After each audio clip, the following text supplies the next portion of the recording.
Why, hello everyone, and welcome to the stream. This is Otaku Showboat. Today is Thursday, November 16th, 2023.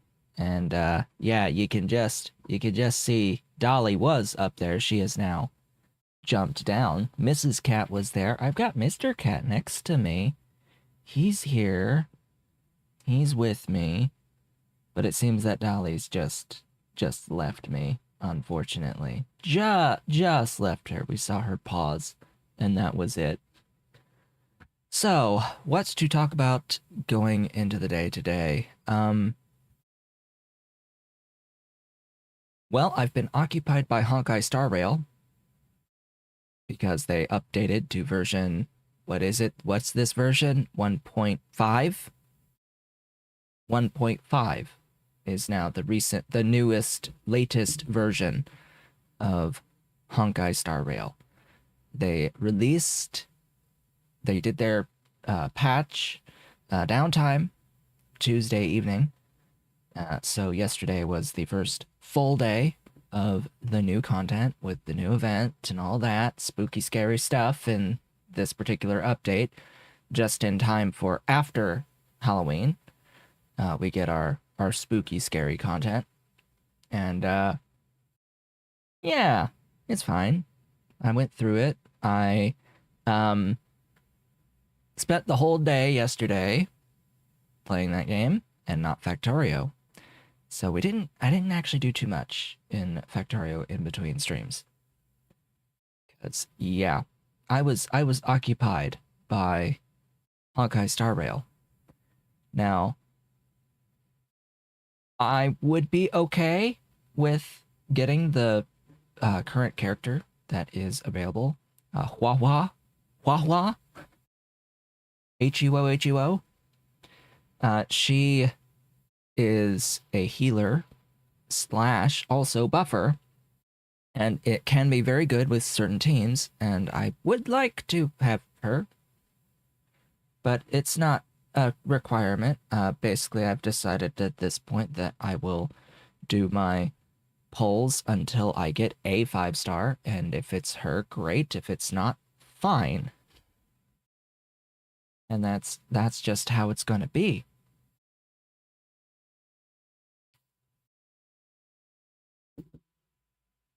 Unfortunately, I also completed all of the patch content that is currently available yesterday on the first day of release.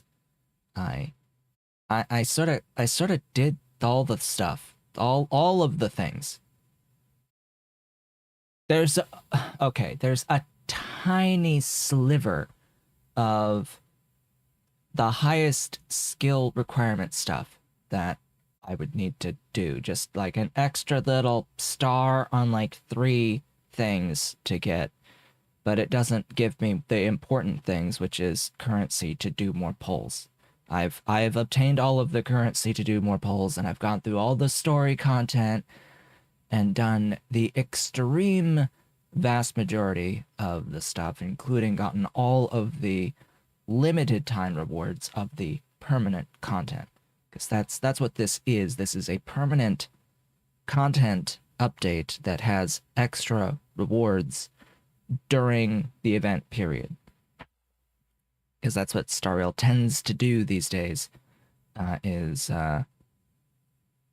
with each patch, there's some sort of a permanent content that when they add the permanent content, they have extra rewards that are unique to that period, that event period, but it will continue to be available forever, which is nice that they do that. I wish Genshin would do that. Full stop. Like, I haven't really played Genshin Impact, like, after my initial foray into Fontaine. Once I did the quest to Stop Point, I just really haven't gone back and like just uninstalled because it's still the same game. There's like, it's not any different than what it was before, and it isn't compelling anymore to me. I don't see a point to continue playing Genshin, unfortunately, at this point. I'm done with it. Star Rail, though, I enjoy quite a lot. I'm playing it. They have a new relic set for the characters that I'm using, recent characters that they released that I have. They have a follow-up attack bonus set that I was able to actually get a full set for my Topaz and Numby characters, so that was quite nice. That was quite lucky to get a full set of useful relics for her. So she's doing well now, and that team I have for her is doing quite well now. And it's nice. I'm at that point now in Star Rail where I actually have enough characters where I can actually enough built characters that I can like tailor teams to the content that I'm doing. With a couple of exceptions. I am missing a couple characters that would be nice to have. Really, really nice to have. So we'll see there when there are repeats of event characters. I should go for at least 2 of them that I did not end up getting previously at this point. So with that being said, yeah, basically just yesterday was a unique day because I cleared the content that I could clear in Honkai Star Rail, and that's what I spent the day doing. Now there's not going to be a significant amount of new content for about 3 weeks before the next event. Actually, it'll be, yeah, it should be 3 weeks, about-ish, roughly, to be the halfway point of the patch before the next major, quote-unquote, major events start. Maybe 2 weeks, maybe 3. I have to look at the dates, but there's another event that'll happen. That'll be a little bit more content later down the line. Usually it's time to do the next banner, kicking over halfway through, and after that, nothing until the next patch, which is going to be like right after Christmas. So yeah, the day after Christmas is a patch day for the next patch, because I think Christmas is on a Monday.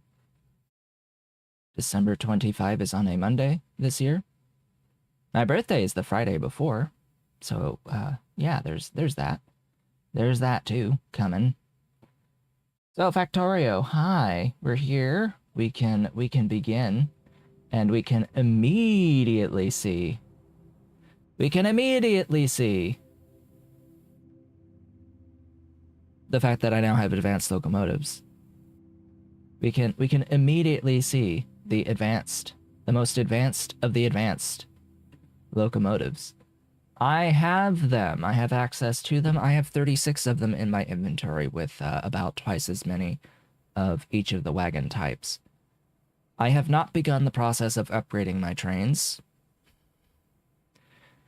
because I need about 10 times as many locomotives and wagons to do that update, and I would rather do that when I have enough to do that. Yeah. So the last time we met, the focus was on trying to get into the mechanical part 2s. I failed to get them last time, but I did place down the infrastructure, and I placed down train stations to get them. So I finished the logistics, all of the belt logistics, at the remaining train stations, and now have mechanical part 2s.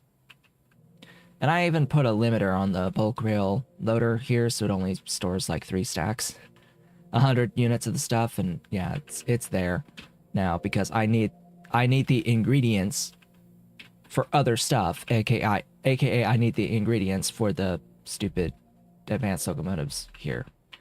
I need them for these. I need my brakes, and I need my other stuff for these. But yeah, we set up like the control panel 2s, the mechanical part 2s, the electronic 2s, the gearbox to brake to shaft to utility box to so much stuff. We even set up epoxy.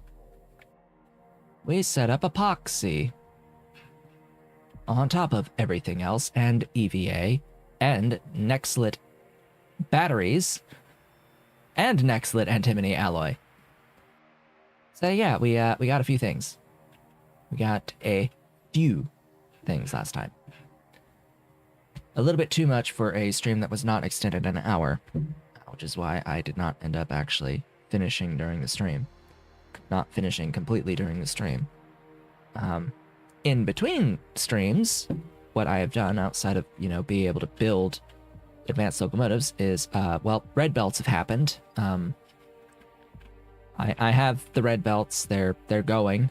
They've been going more often lately. But I also picked up tech to increase the mark level of the electronic-related buildings to Mark II. And this is very important because this means I get another 10% productivity on all of the stuff to make Circuit 2s. Which that helps out a little bit. Now, as I'm talking, of course, here, as it turns out, I need to blow my nose. So I'm gonna do that real quick because I feel it. I feel it in there, and it's making it difficult to talk now.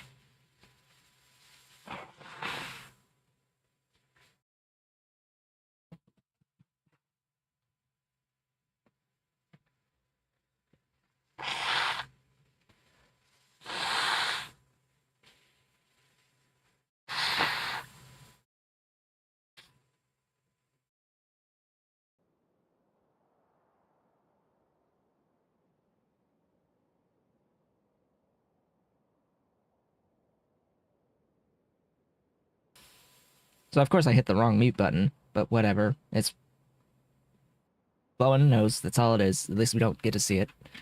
Okay. Slightly better at this point. Slightly better feeling. What are you supposed to be? Why are you not existent? Oh, you're MOSFETs. Okay. MOSFETs are now the limiting factor at the Circuit 2s. Oh boy. Oh boy, oh boy. The MOSFETs are also being used at the electronic 2s, I think. Something along those lines. Either way, I've been upgrading the mark level of things. That's really the point of what I've done, was just upgrade mark level of stuff. And now we get to move on into other things now that I have the mechanical part 2s done. Still chewing through some techs here, trying to unlock additional processes on the way to Pi 3. I'm trying to get through Pi 3 stuff as quickly as possible, but there's a lot of text to chew through. At this point, the next major item that's a direct ingredient in Pi 3 that I do have access to is diamonds. Diamonds are the next thing that I have access to, so that will be what we do once I get through neuroprocessors. We're going to begin working on diamonds.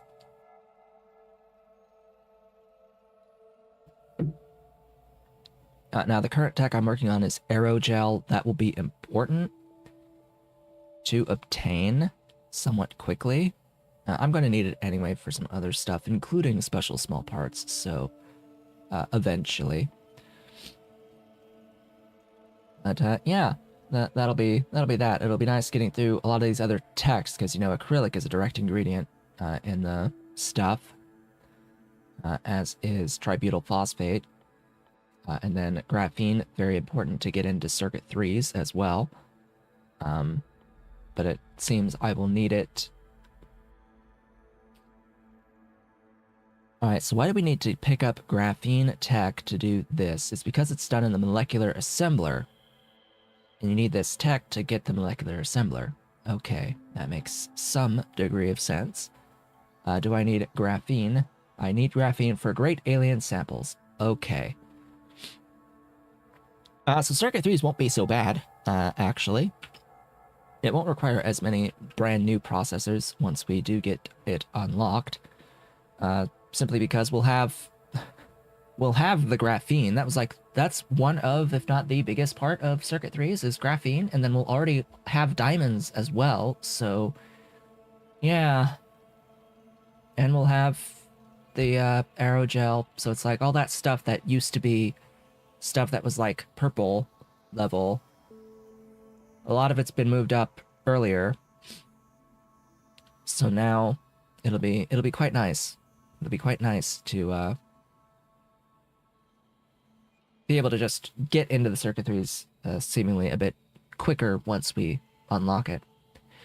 Of course, circuit 3s, the reason why I keep harping on circuit 3s, keep talking about it, is that it's extremely important for us, since it is the last thing that I would need to get into the maximum level, maximum tier of modules.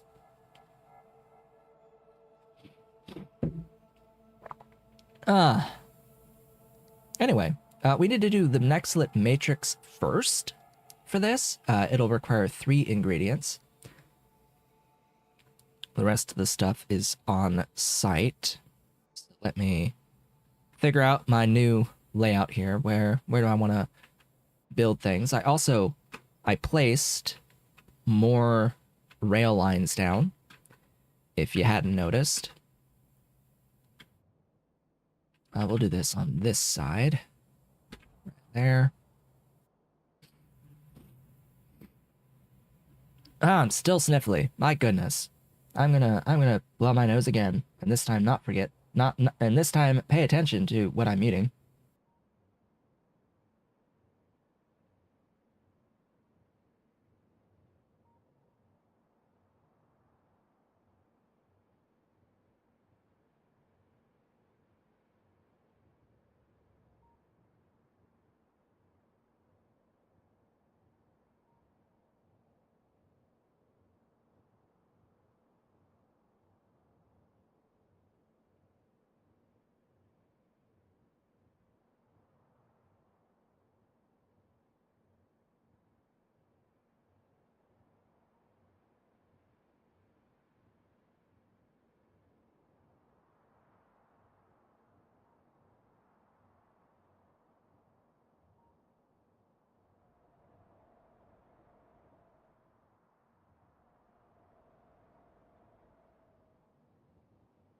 Okay, I'm down to 2 tissues next to me. I do hope that I don't need to use them. He says, still sniffly. I think I'm sick at this point. Past few days, my feelings have gotten a little bit worse over time. And yeah, I think I may be ill.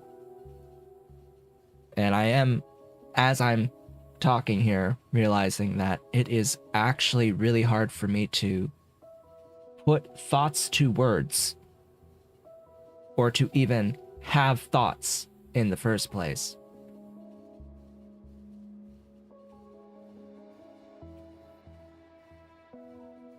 Part of it is my distraction from having been in Star Rail mode all day yesterday, but also, I don't know, I'm a little bit out of it. Just a bit out of it. We'll do what we can, though, to get through the day. Progress must not cease. So let's make progress.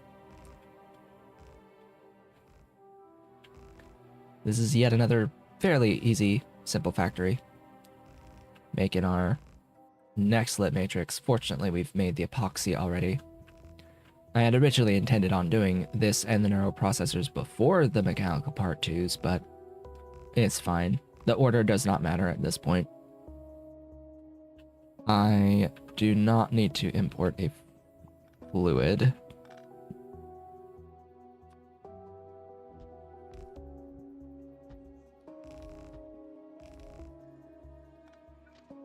I need epoxy, nextlit, and borax, of which I likely need to add more trains moving borax around. And I need to actually go and make borax production productive. That is another thing I'll need to do. Do I even have any nanomaterial factories on me? I guess I'll find out. I'll find out pretty quick.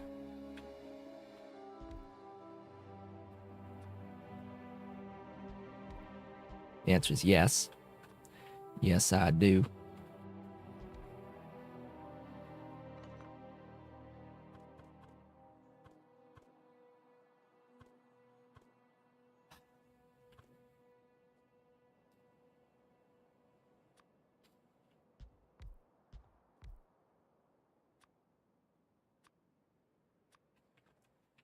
That'll be fine.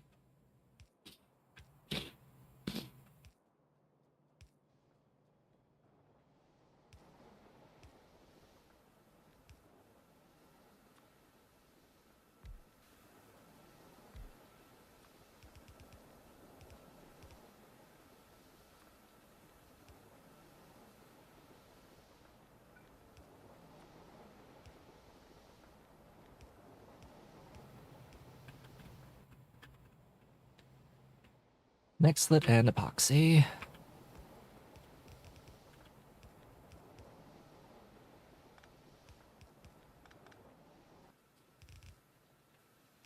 And you are borax.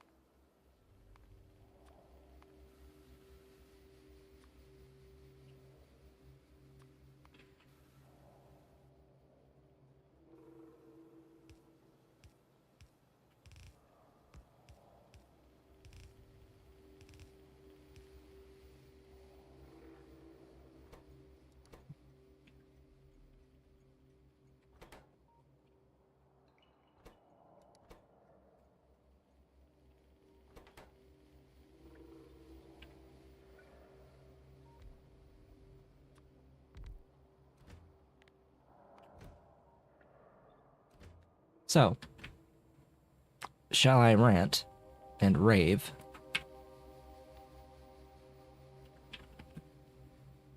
My latest rant and rave is actually about a mod that isn't working with Pi trains that I was expecting to work, yet it does not at all. It is completely incompatible. There's nothing. It does nothing, and it's extremely unfortunate. It is extremely unfortunate that the train upgrader mod does not work with Pi trains at all.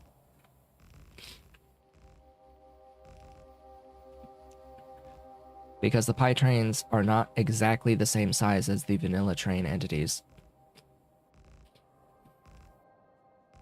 Even though they still take up the same amount of space overall, they are not the same exactly. And the mod requires exactly the same sizings. Otherwise, it just refuses to operate.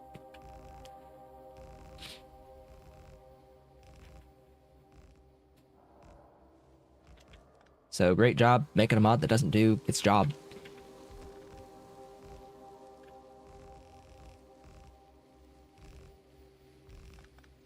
And the one who made it is Anachrony, aka the person who makes Nullius. Made the mod that works with Nullius and the upgraded trains from Nullius, because they're all just edits of vanilla trains, just recolored vanilla trains. And yet the time I actually need it to work here in Pi, it doesn't, because the vanilla trains I even have. I have them, they're just no longer on my list for reasons. The vanilla train is 6 tiles. It's 6 tiles sized versus the advanced locomotive, which is 7.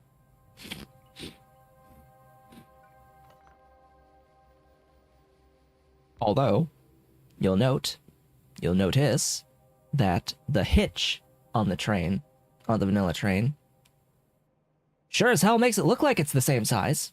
That these two are the same size, huh? That little hitch there, these are the same size, yeah? Yeah, they're not. Because the bounding box on this one is 6 and this one is 7. And the spacing is different between the wagon and the train itself.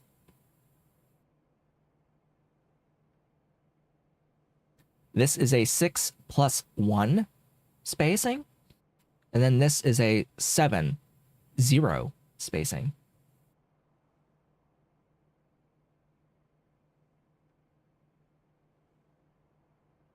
And you can see that they're the same spot behind. Like either way, it's the same spot behind.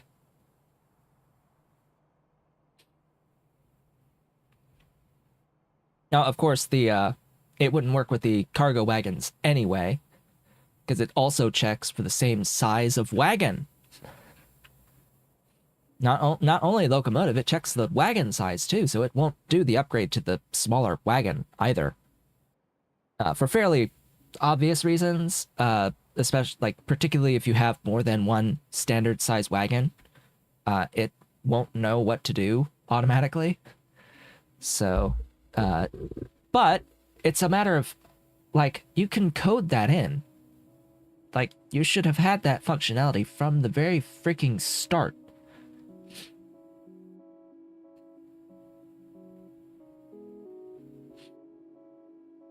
But no.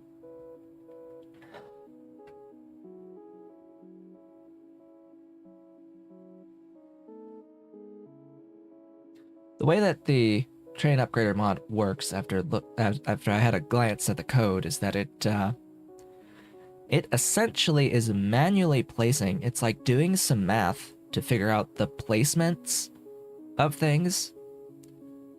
It's like literally picking stuff up and putting stuff down.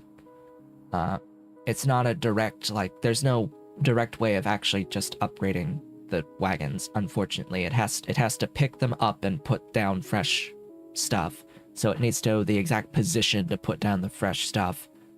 And it checks to see that the entities are the exact same size, because it makes that math easier to code. And because surely no one would change the size of the wagons or the spacing between the wagons when making their upgraded trains. Surely no one would do this thing, huh? Yeah, Pi does this thing, and that makes the mod completely incompatible with it. Which, sucks. So there's no way whatsoever to automatically upgrade Pi trains. To upgrade vanilla trains to Pi trains. Or even to upgrade from tier to tier, because the wagons are different sized. Now, I will say that it is incredibly stupid that there are different sized wagons. That should have never been a thing. That is definitely on Pi. He should never have done half-sized wagons like this. These should not exist as half-sized wagons. Just no. That was bad from the start to have done, because it ends up being this situation.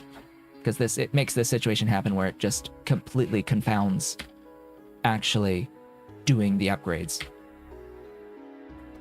And it puts a lot of extra work on a whole bunch of other mod creators for no reason at all. There's no reason for this. No good reason at all. Like, there is legit no reason why this has to be 2 in the space of 1. Like, why? That is just bad. With no upsides.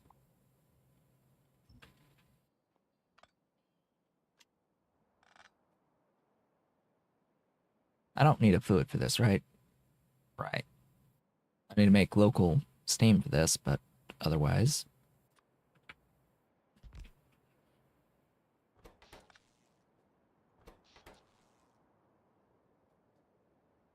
And I also don't see why this had to be a 7-tile, like, bounding box on this guy. Like, why did this have to be an extra tile bounding box? Why could it not have been consistent across the board on the size of the locomotive? Like, huh?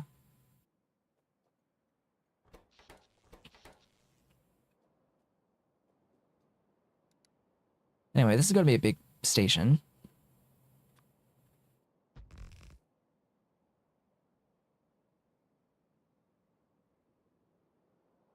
$11.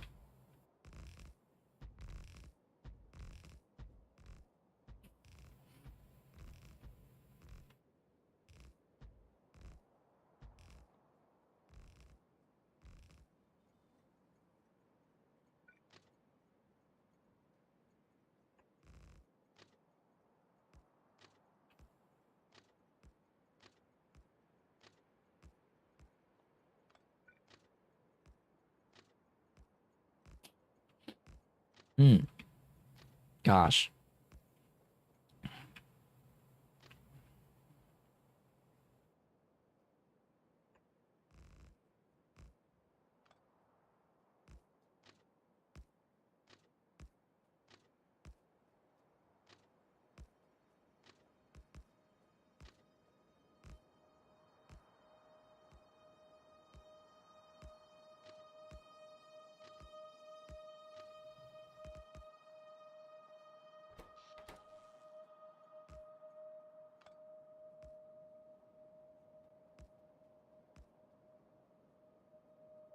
Yeah, see, the thing though is that the art sprite is not, it does not have to match the, like, box size.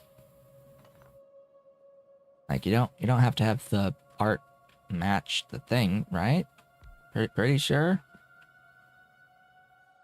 Pretty sure the art can be bigger than the bounding box. As you could sort of tell, like, even the collision box is smaller than this selection box around it. Like, it's still pretty much like the same collision box as the regular train.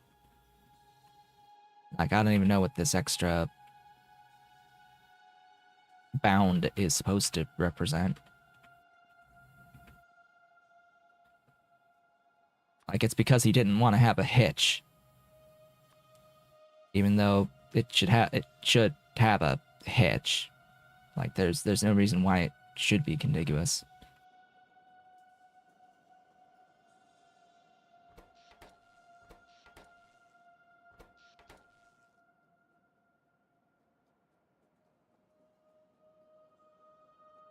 And even then, you should still be able to have it be contiguous, even with the smaller size. Like, duh. I mean, there's a visual gap when you have 2 of these locomotives together. You see that there's still a gap there. It's like, well, what's going on? And frankly, this doesn't even look right being connected like that anyway.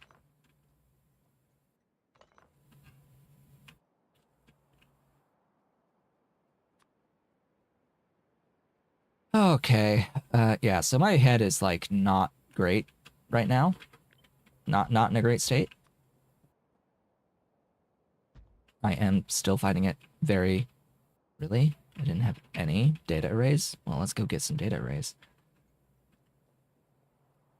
I'm finding it very hard to think straight, concentrate. Huh?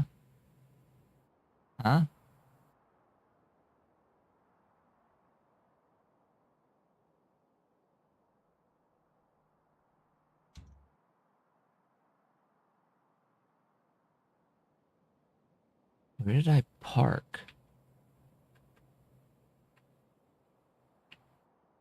Where's my train?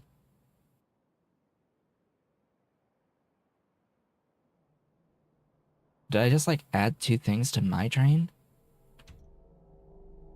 Where's my train?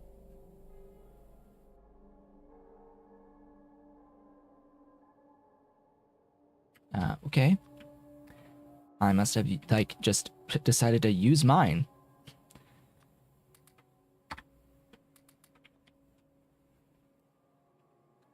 Oh, well, use the new one. Actually, it totally makes sense. I had 36 in the thing, and I still had 36 in the thing, so I must have used mine.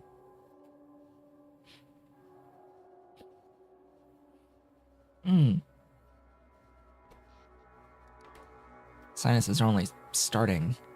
I feel it's starting to clear up, but God, that sucked.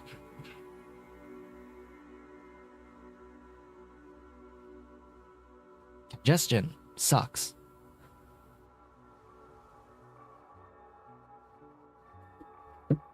Completely and utterly.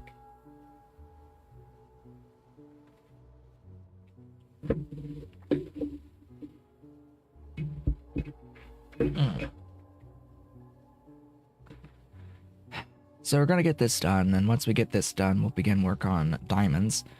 Now, the unfortunate part with the diamonds is that we do have to mine them. There's no way around it. Did I break down diamonds? Of course not.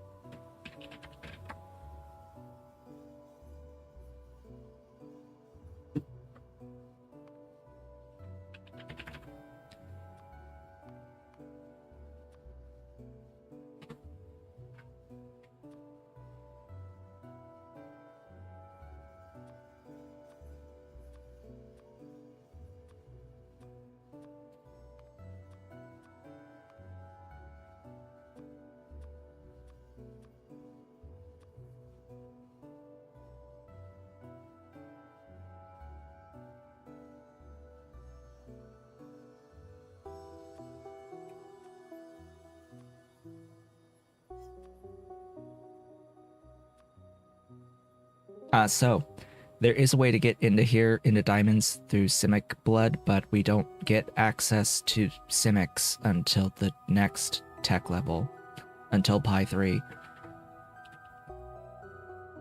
It's like you need Pi 3 to get Simic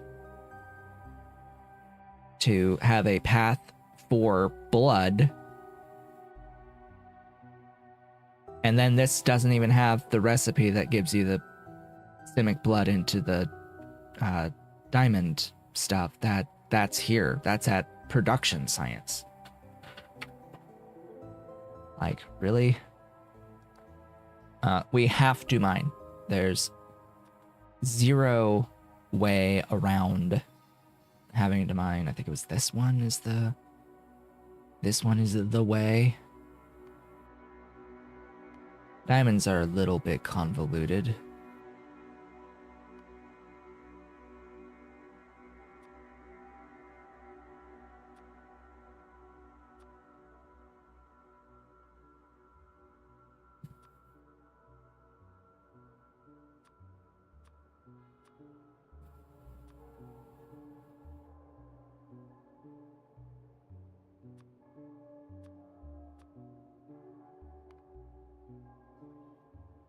And then what do I have at grade 2 already? Well, theoretically I do have physically the washers for grade 2, so that's fine. I have mixers at grade 2. Washer. Have I made physically made these. I have. Okay, what about these? I haven't made those. So this one can be Mark II. Pretty sure I don't have any of the others made. Looking for that guy. Yeah, I haven't made that guy. I need to make grease tables. I don't have any of those existent as I get my restock going here and the game tanks performance.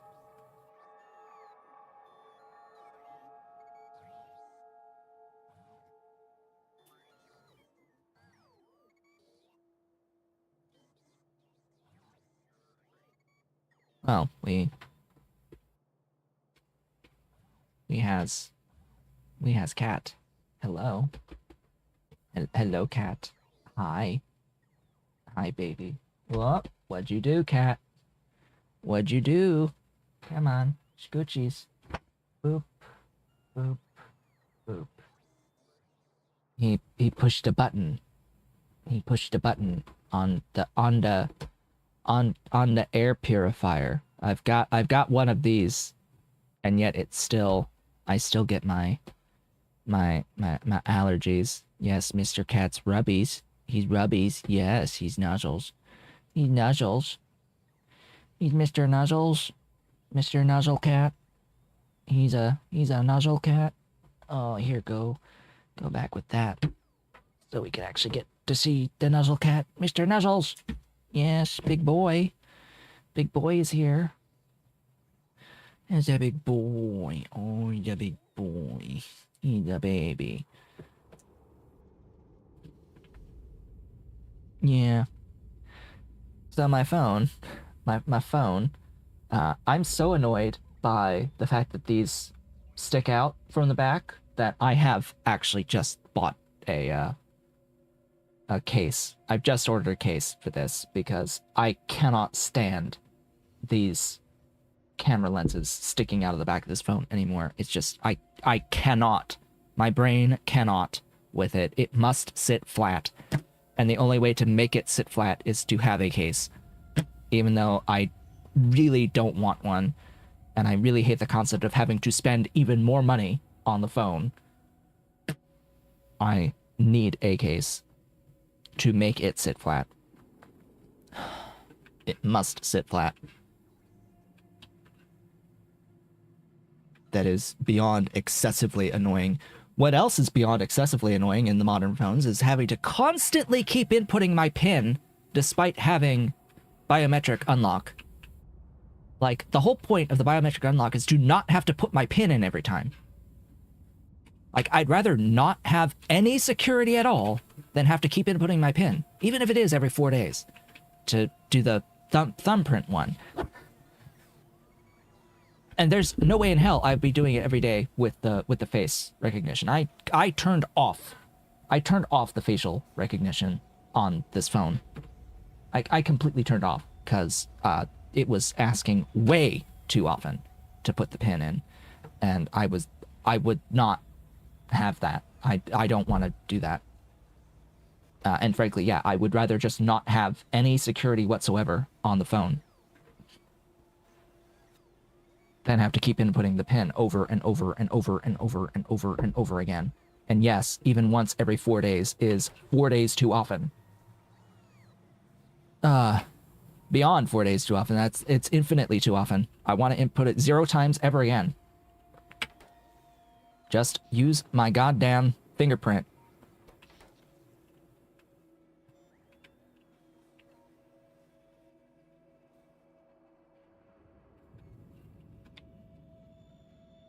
That being said, there is literally nothing on the phone that needs to be protected. So, you know what? I'm going to do it right the fuck now. I'm turning that shit off. And watch, it's going to then complain about it not having any protection and have a alert always that'll annoy the hell out of you until you put the protection back on. Where are you? Lock screen. Yeah, that thing. No, that's not the thing I want. Yes, that is the thing I want. Yeah, lock screen off.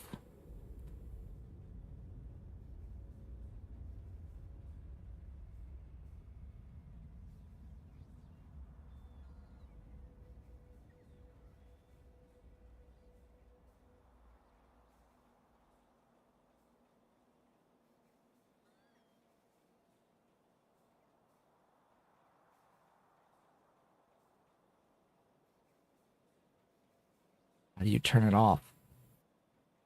How do you turn it off?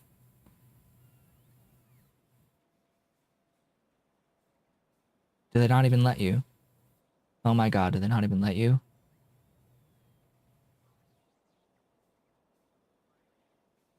They don't even let you.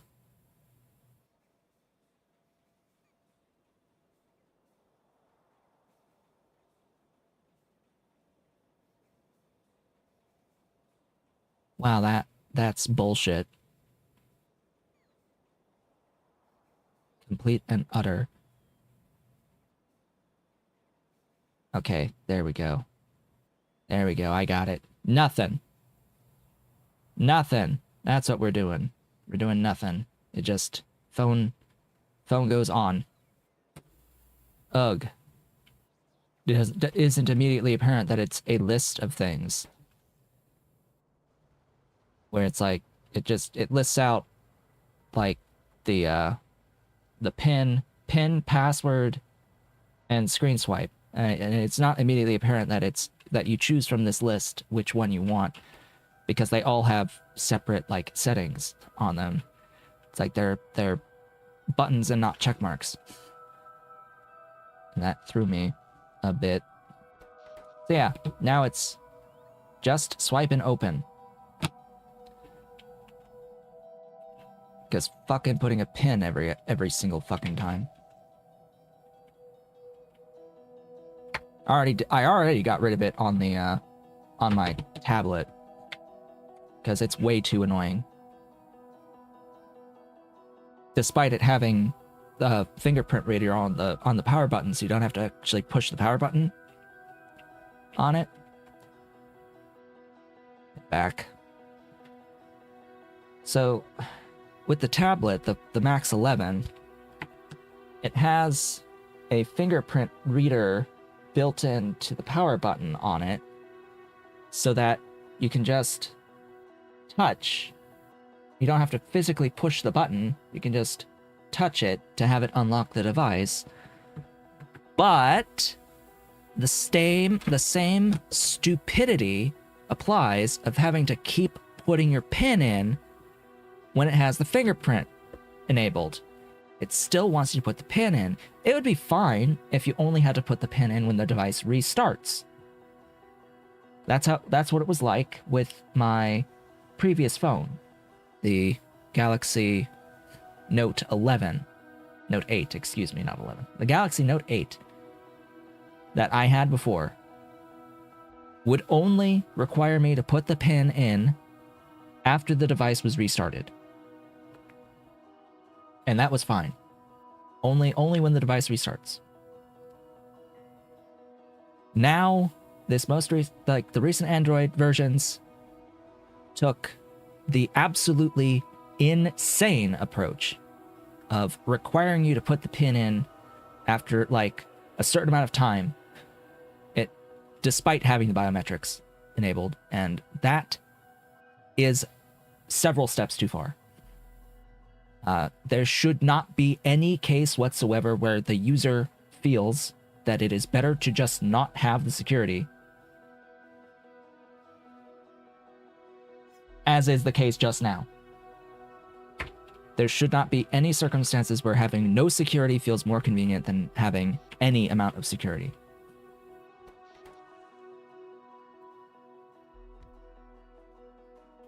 Like, making you put the pin in is not okay on some arbitrary timer. That is not okay.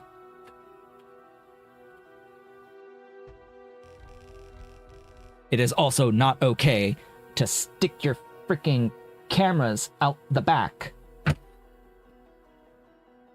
Not okay to have lenses out the back like that. That is not okay. That is really bad design. I will not ever buy another phone, most likely, so long as they have that. So long as that remains a thing with phones, I will likely not ever buy another phone. Because screw that. Screw it completely.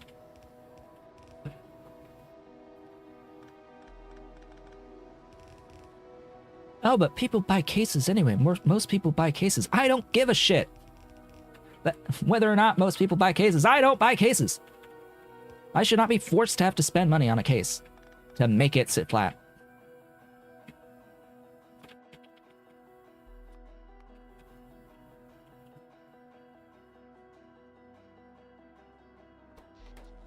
Like, by that same logic, there's no point in making your phones have any degree of durability if people are just going to buy cases.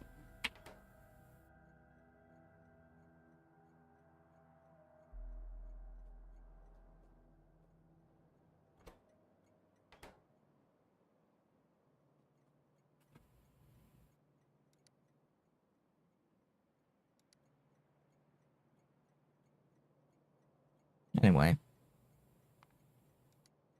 Stuff. Things. There's the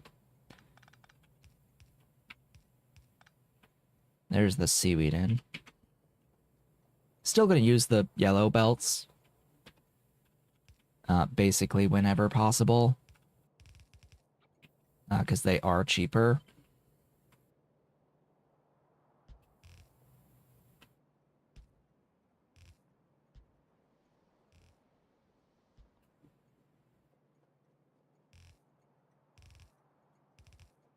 I'll generally only use reds if I need the greater than 15 throughput or the greater than 7.5 on a single lane.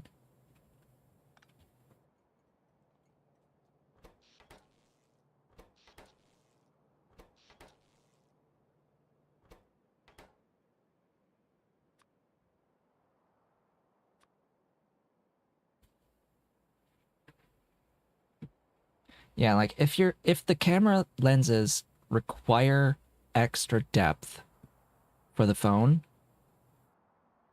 how about you just make the phone thicker and make use of that extra thickness for like a bigger battery? How about you actually make a thicker phone and use that space to have the better lens as part of your phone.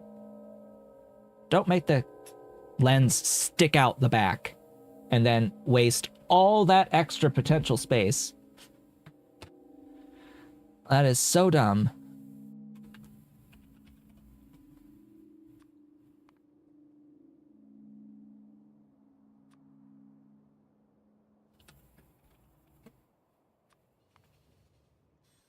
I'll have to define an excellent matrix.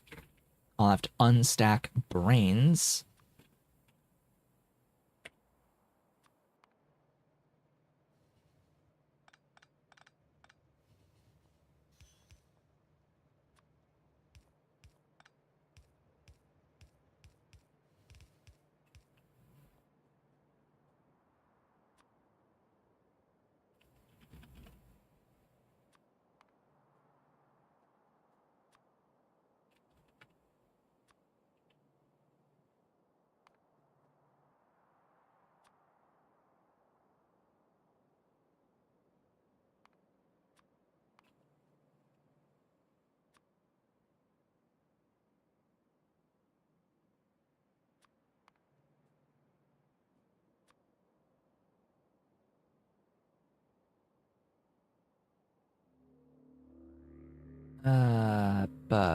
Capacitor, resistor, inductor.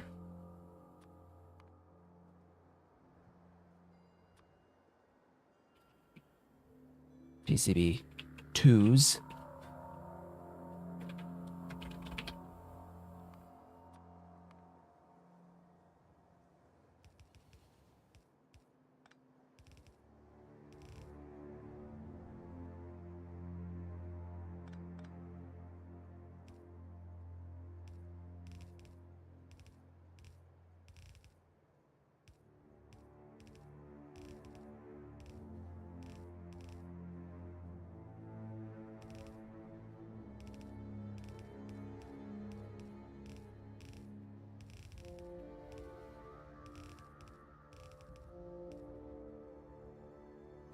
Oh, there's one more.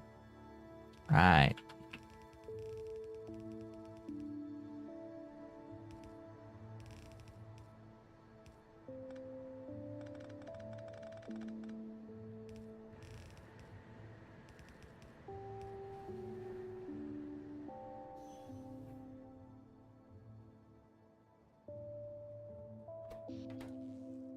So the new case I ordered, slash the case I ordered, of course, will be Pokemon, and it will be an Umbreon, shining blue, actually. So that I think that's shiny. It's actually shiny.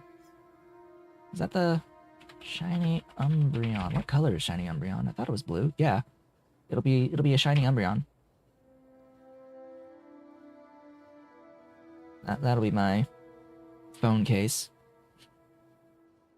Glorious shiny Umbreon with a moon in the background.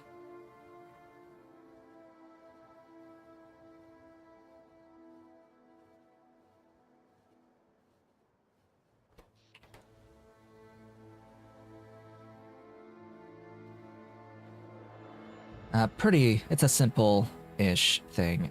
I literally just want it to make sure that the back is flush, so I didn't really look all that hard for cases.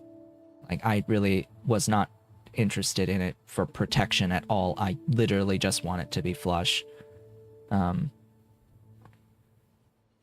it'll be a hard back case with TPU sides, so it'll be like rubberized sides with the hard backing. So it should be able to, it has a little give to make it form-fitting, which made me think, oh yeah, I could totally get like a roll of TPU plastic and print my own with my 3D printer, but I didn't want to have to do that. TPU is expensive.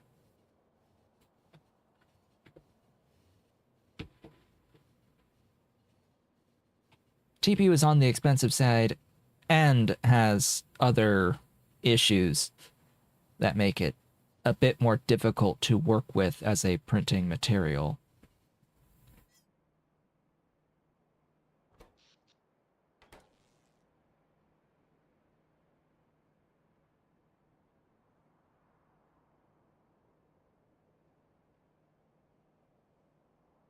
However, I can think of I actually, like, it just occurred to me.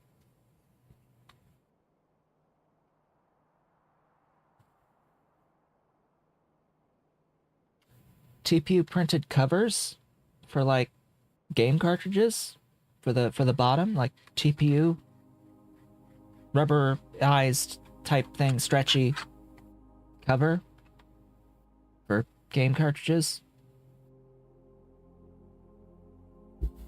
That could be a thing that could sell. Little stretchy covers, form-fitting, that go over the things.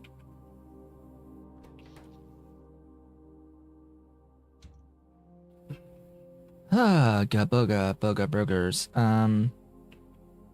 Where was I just now? Over here, next lit matrix. You're not moving. Because what reason? There's no thingy? There's no next lit plates?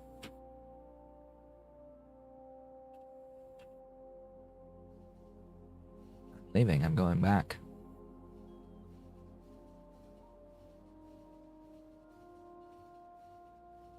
So yeah, it's not like I don't have any ideas of what I could do with TPU, it's just that TPU is relatively difficult material to work with 3D printers. You must print extremely slowly with TPU because it is soft, rubbery. It is basically closer to rubber than it is plastic. It is still plastic and not rubber, but it's got that stretchy, that deformability of rubber. And that makes it a little bit more difficult to print layer by layer with the stuff. You have to be very, very careful to get the print to come out correctly.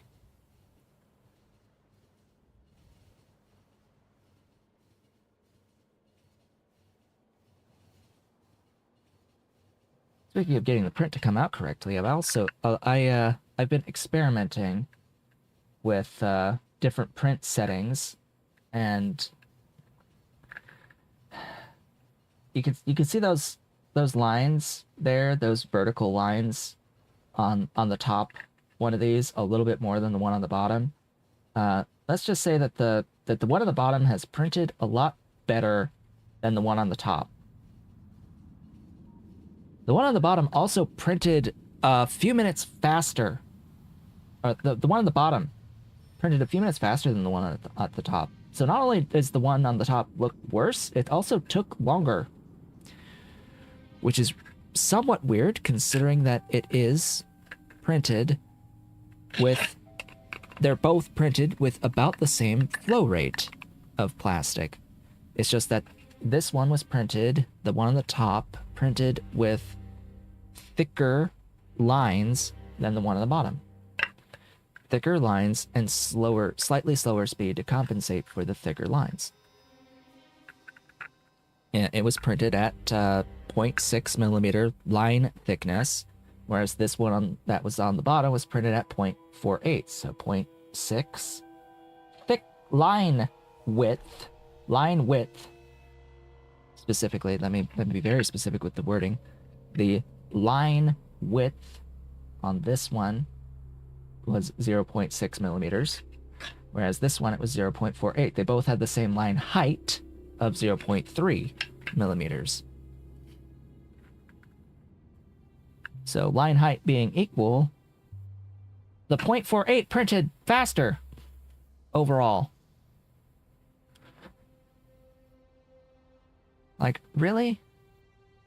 Really? And that is simply because this specific design for this specific item made it so that there were, like, just the line counts, just the one needed an extra line on occasion while being slower than the other one to fill gaps in specific ways. Just the way that it filled in just ended up so that the one that had the smaller line width ended up being faster overall.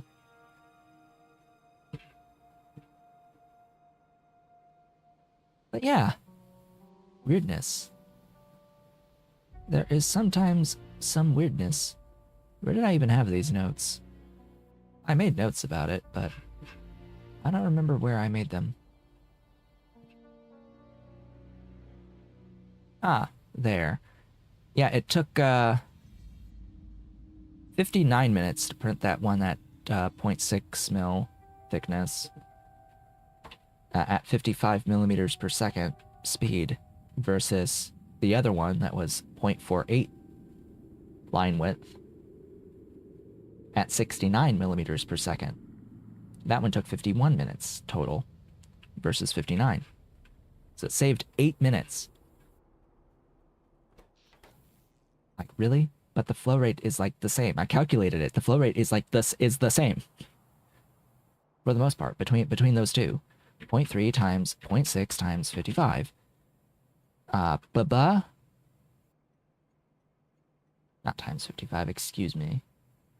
It's 0.3 times 0.6, and then 10 divided by 0.18 was 55. Yes, so in order for the flow rate to be 10 milliliters per second, it was supposed to be 55, and that's what I had it set to.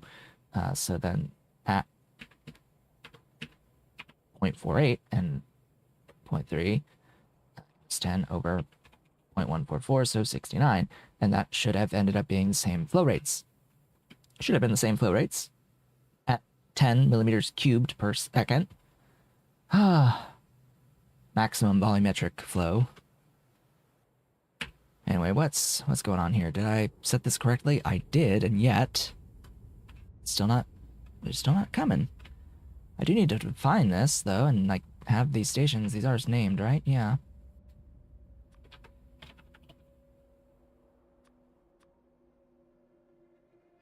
Mr. Cat Sleepies.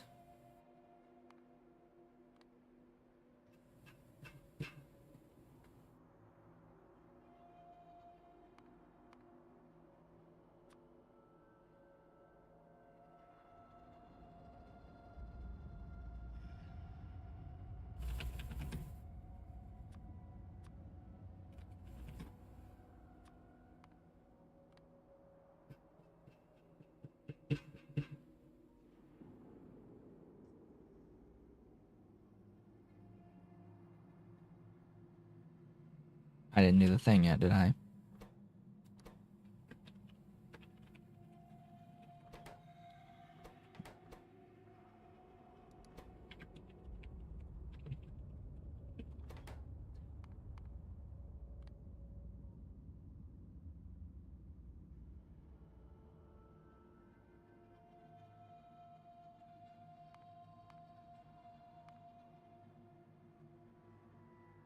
Go.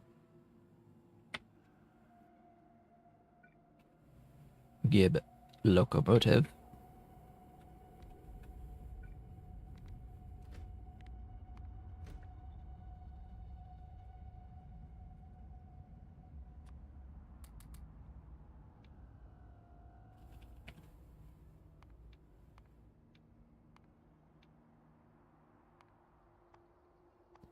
And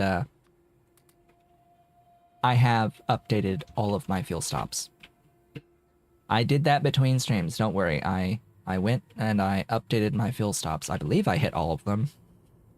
I believe that I did do all of them. They import acetylene and they make the acetylene containers, and they pull out the used ones as well from all of the supply stations. Once I have upgraded all of the trains, I can remove the wood input onto it. I won't remove it, but I'll clean it, and then that's what will be the Nextlit batteries. And I'll need to add like the Nextlit battery filter to that, and like filter down here to split them to recharge the batteries, and add a input for the Nextlit thingies, plates, slash figure out what the hell is going on over here with the Nextlit plates. In the meanwhile, where's my mining? Mining of Nextlit, where are you? Here. Hi. I am simply using all of my Nextlit, which is a good problem to have. I'm going to go over there and I'm going to upgrade a bit. I'm just going to make these like Mark II buildings with the 2 productivity modules on each step, so 40%. But I believe that I have taken the technology. I have not yet taken this. This is the next thing to do, is to get the molten casting of Nextlit, so then every single one of these steps can be productive up to 20% once I actually make all of the buildings. But yeah, I'm a little low on productivity modules at the moment, because all of my circuits are being split up between the infrastructure that I am making at up to Mark II right now. If I had every single building trying to build the Mark II buildings right now, yeah, I wouldn't have any modules at all, because there is not enough production of Circuit 2s. Although I think that even if I did have all of them set up, it wouldn't be limited by the Circuit 2s, it would be limited by the self-assembly monolayer material ultimately, but it would still take a very, very long time for every single one of those requester chests to get a stack of 200 Circuit 2s, plus the amount that's in the building, to sit around while waiting for Sam. So either way, it would significantly delay the production of productivity modules, which is why I'm avoiding doing that. I am avoiding doing that until I get sufficient Circuit 2s, which Oh god, I can technically do it now, but it's still gonna be really big infrastructure-wise, even with the 20% on every step. If I had all the buildings for the Mark IIs for the chains, for all the chains leading into Circuit 2s. I already modified my tin and my copper a bit. Tin has been... Looks like I actually have to go finish it, but yeah, I was working on expanding molten tin production to use some productivity, as well as the plates to use some productivity. And as for the copper, I've added productivity to copper, and now I am genuinely getting the full 3 yellow belts of copper. Oh boy. Yeah, I have a few belts of copper that I am making. I'll need to upgrade the train at some point, because now I think I am going to be train limited rather than copper input limited.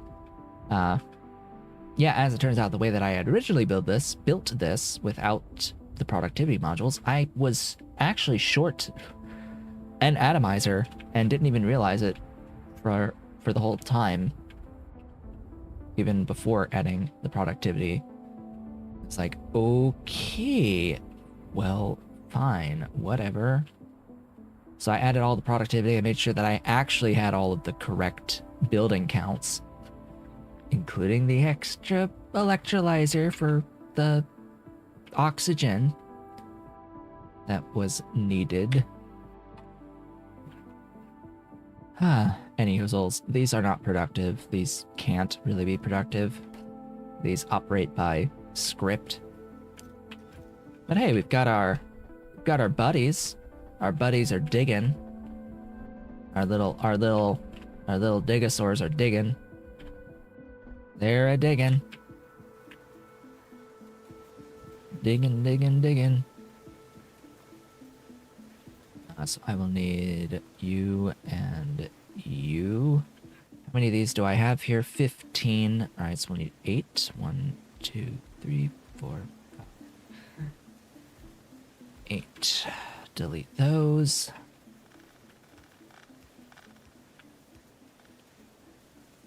Module up. So that adds 20% output of the clean. So, and amount. Then I'll need a little bit more than half. So between 5.6 and 6.4.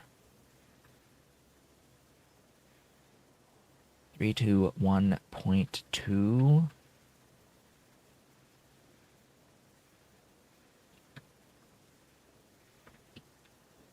So it's exactly 6. All right. Exactly 6.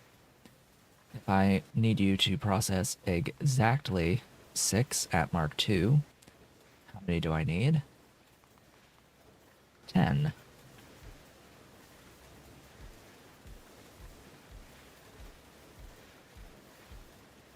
Meaning those can die. I said those can die.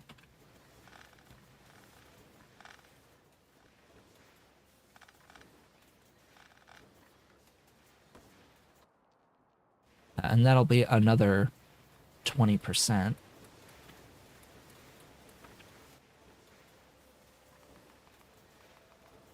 So 7.2 now. We went from 5 to 7.2.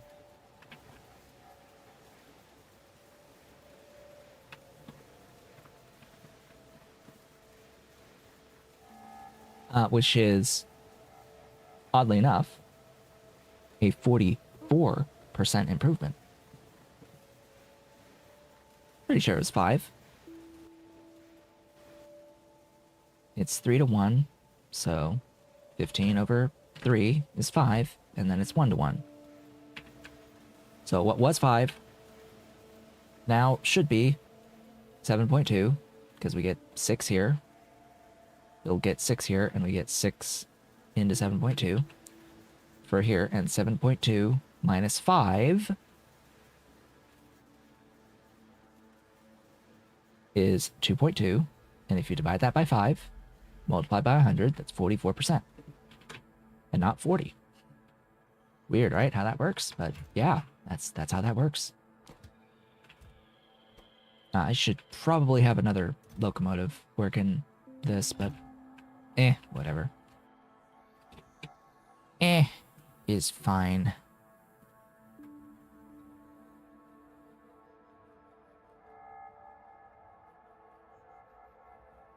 And then, of course, if I had the full molten chain, I would actually get more than a belt out from the belt of input.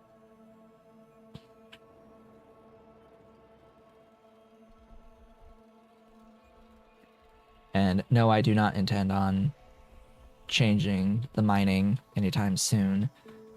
Have I even come across a Nexlet rock? I don't think I have. Actually. Our only option until ground boring Nexlet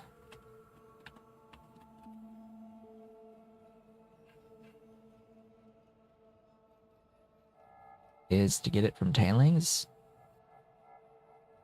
And let's just say I'd rather not.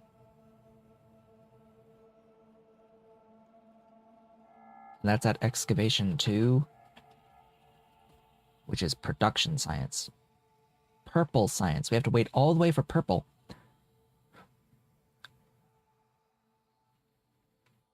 Why would you make a ground boring and excavation tech a space science tech? That makes no sense.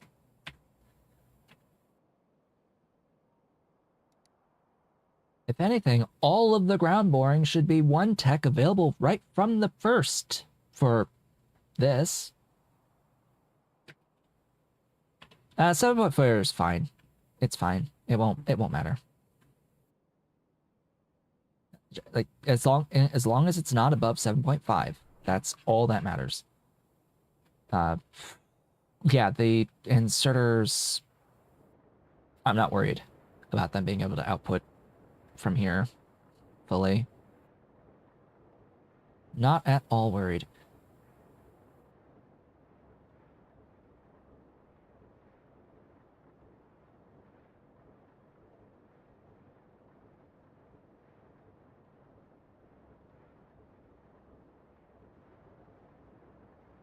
Maybe I should be, but not currently. Immediately solving would be like that. There. Now we should be happy. Okay, diamonds. I will need to mine diamonds, unfortunately. Have I made diamond mines? I haven't done so, so let's make diamond mines.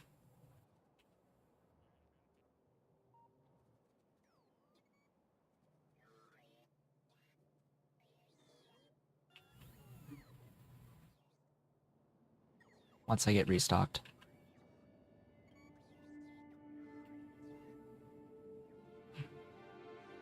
Just a shame I'm stuck with these bots all the way until super steel. Like a whole nother tech level before I can get new bots. Here's some feedback for Pyandon. Hey, Tech 2 bots take way too long to get to. They are not timed properly, in my opinion. They should come now, not at the next tech level. They really need to be chem and not Pi 3, not late Pi 3. There's too much of a gap between Mark 1 and Mark 2, especially compared to Mark 2 and Mark 3 and Mark 3 and high tech. The time gap is way too extreme. for 1 and 2.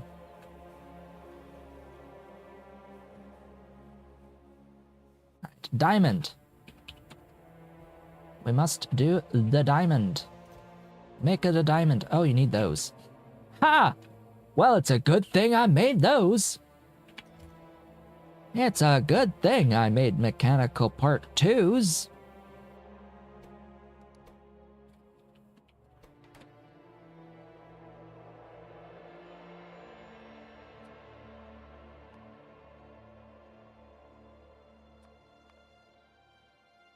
Oh, did I didn't define.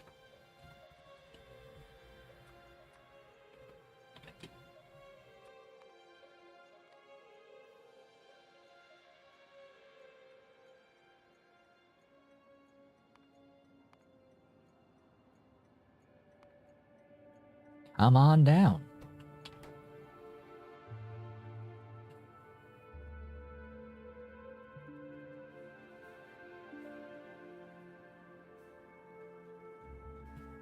Alright, so as I've said, this is the only way that we can get some kimberlite for the diamond chain. That is our next order of business, by the way, is diamonds. I do need to make the grease tables as well, so let me set up a line for the grease tables. You'll be here. I'll also need grease, so maybe we should start with a grease factory. Might be that should be on the agenda. Yeah, I'll need a grease factory. I would ideally also have an industrial solvent factory for this. Wow, that's very nearly 1-to-1. It would be more than 1-to-1 if I had Mark II in even just like one additional step here, especially step 1. But anything would do it, I think.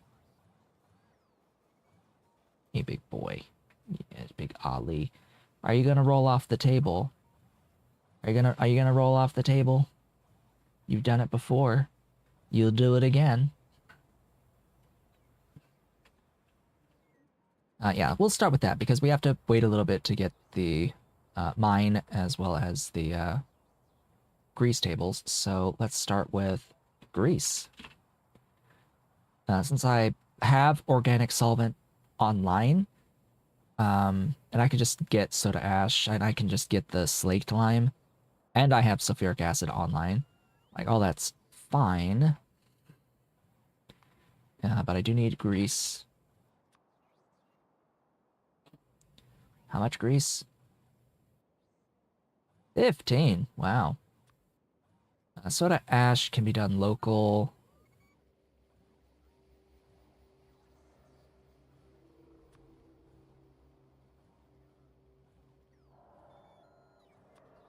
Ash from flue gas, from biomass, from Kikalk. This is the efficient way.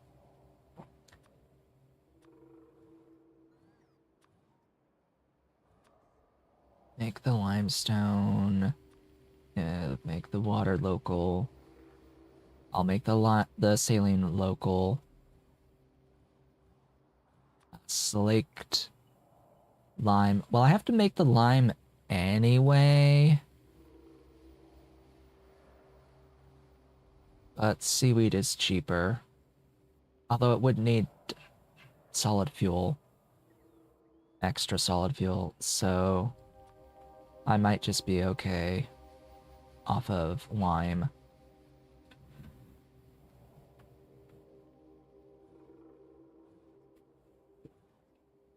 So that's the general factory. Mostly fluids in, oddly enough.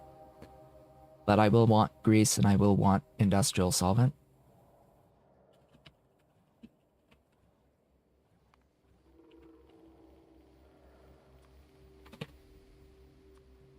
Provided.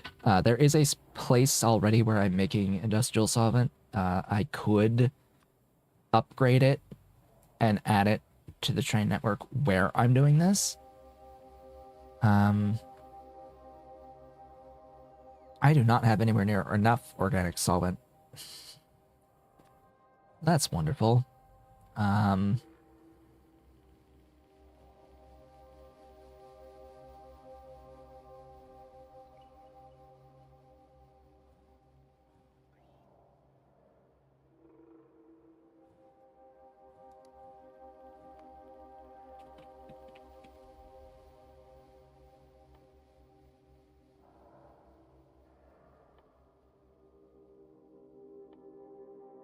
Way up here, huh? Hmm.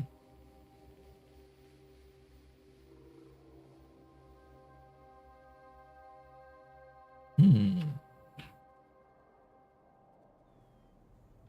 Tempting. Start with grease.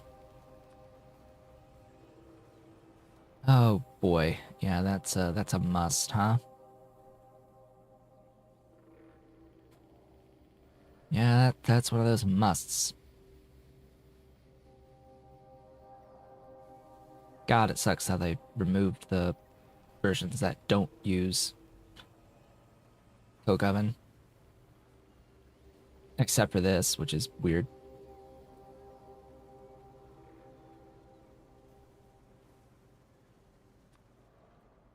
Yes, we're doing this. Lube from aromatics. I'll need tin chromium alloy.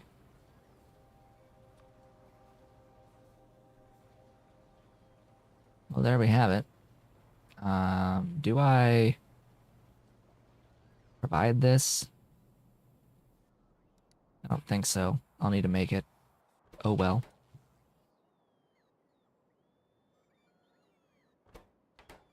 Factory Planner does not allow me to calculate it, so I have to do it myself for the coke oven gas. It does not deal with stuff that has temperatures at all. Full stop.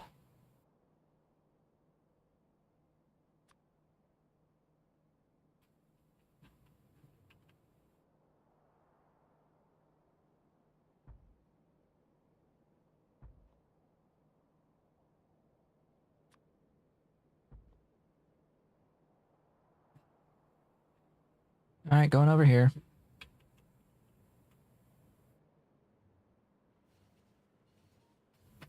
We'll start making our grease, and we'll start making our industrial solvent as a separate factory. I've decided that.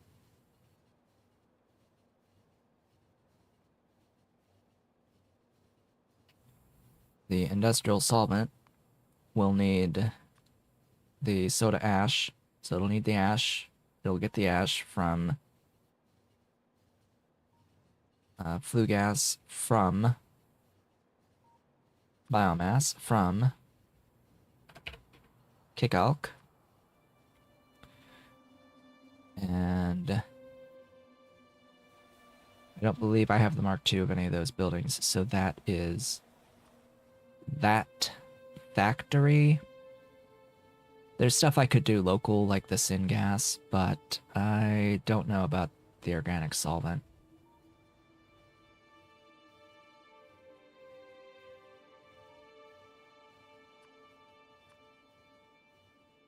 Slash, I don't know so much about the acetone. I get this recipe, this tech level, but I don't get...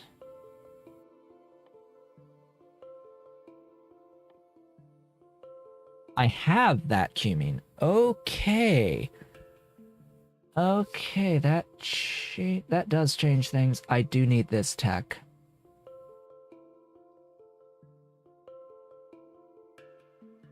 Being able to get the acetone from cumene is the way to acetone, and it is really what makes the acetone recipe here for organic solvent ammonia actually viable, useful. So I'm going to nix all of that, and likely even the one I'm working on right now, so that I can pick up that one Tech. Sorry, what was it? Cumene. This guy. I need it for the phenol acetone.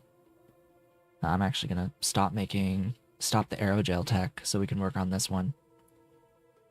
That'll be immediately useful, and I'm going to plan around having that.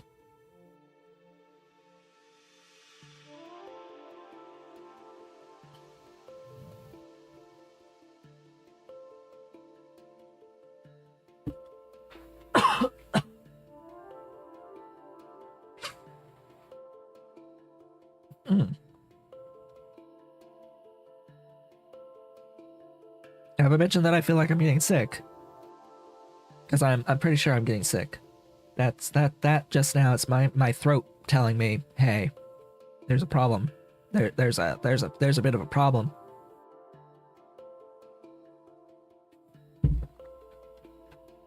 Now that is my alarm that has gone off to indicate that we are now halfway through today's stream.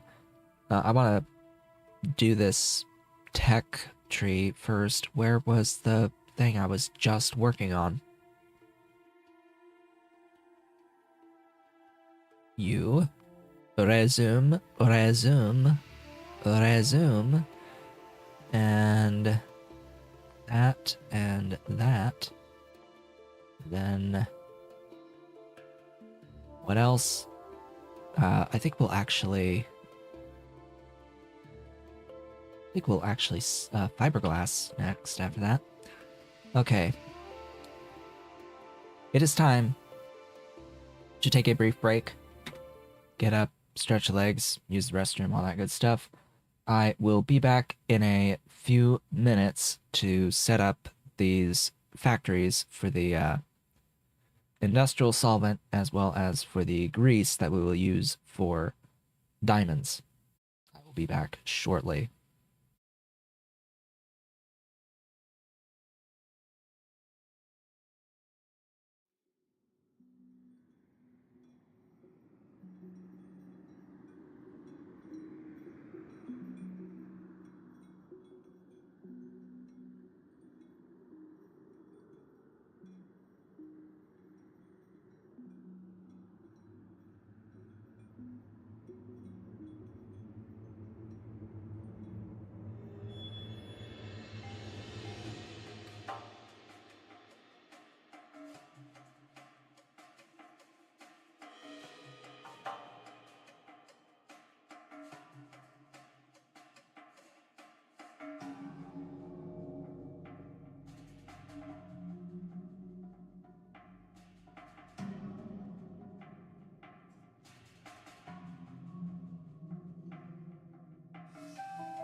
And I've returned.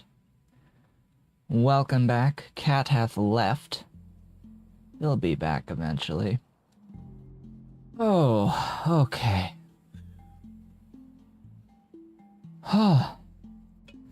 Throat's a little bit better.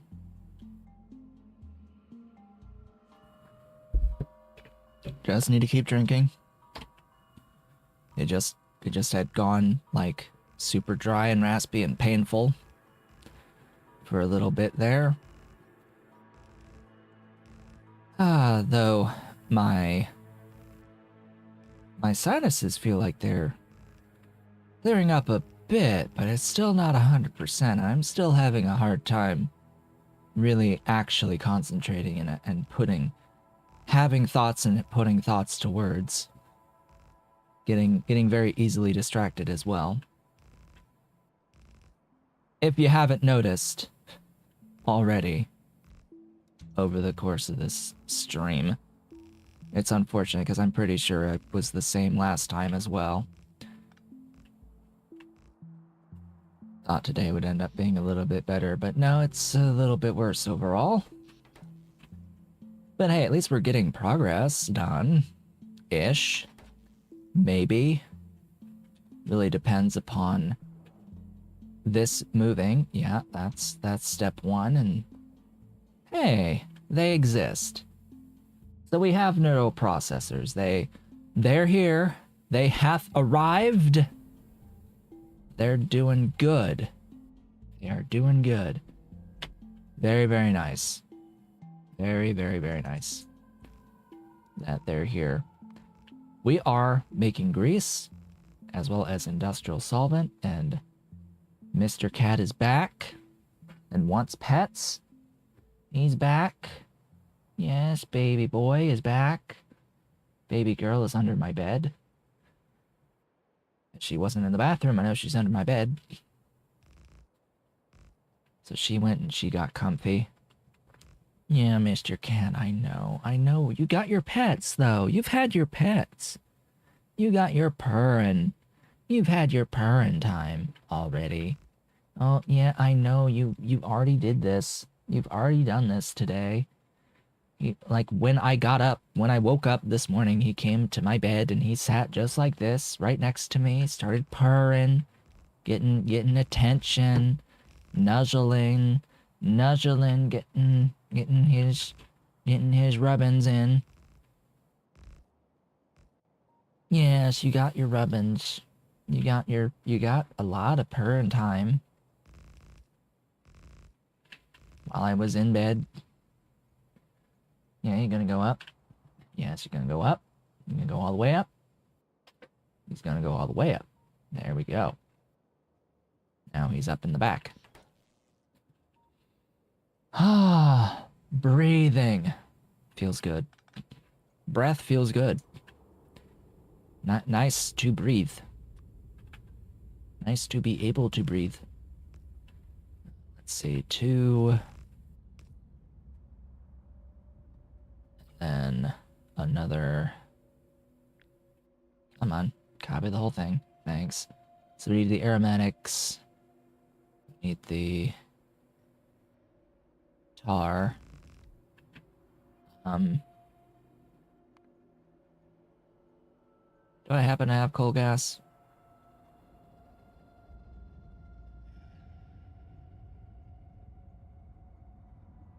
Nah.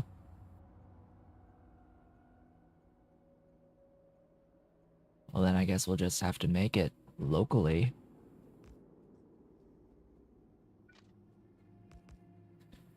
The alternative is to get crude oil.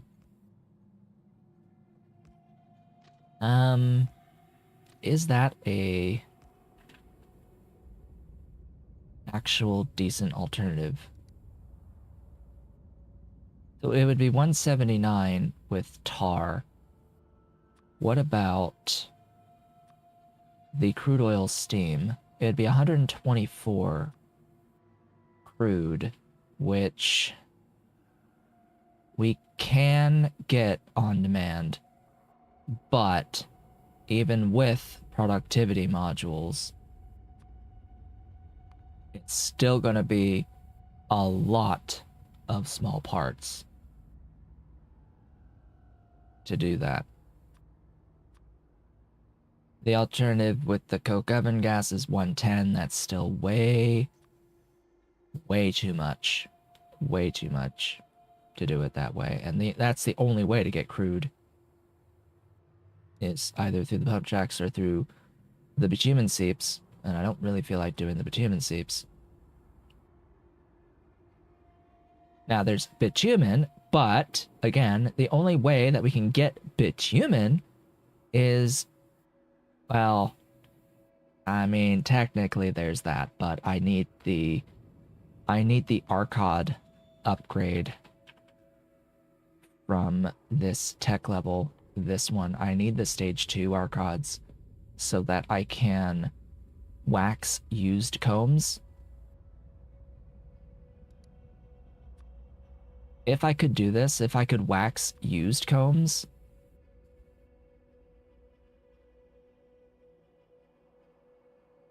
that would be better. Because that allows for this loop.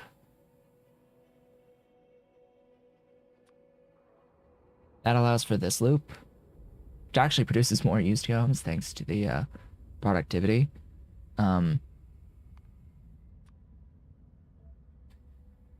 This also sucks because it still needs crude oil. Like, seriously, Pyanodon, there is literally no point in these apiaries existing when they need the thing that they're supposed to be helping to make in the first place. Like, there's no way that I would, like, why would I do that? Why? I won't. There's no reason. Why would I spend the crude oil like this? There's no reason to go through this process if I also have to spend crude oil. Like, none. Like, no, that's not going to happen. Like, why would you taint a good process like that by putting in crude oil as an ingredient? No, that's not good. That's bad. That's actually just bad. That makes it not ever worth doing under any circumstances. Like, if you want people to actually use your shit that you come up with, then you have to make it actually worth doing. Like, come on.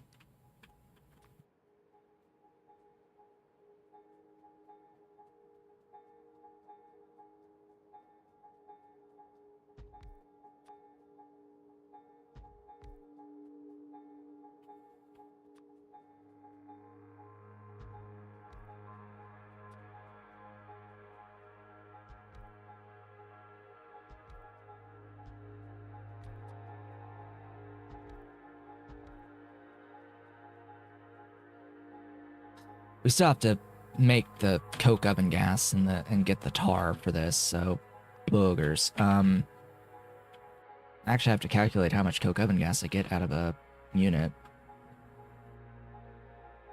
How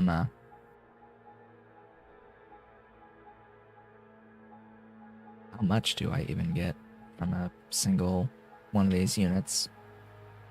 I don't even know. I might need 2. I might grab this whole unit and just modify it a little bit. Get rid of the acetylene. And the coke.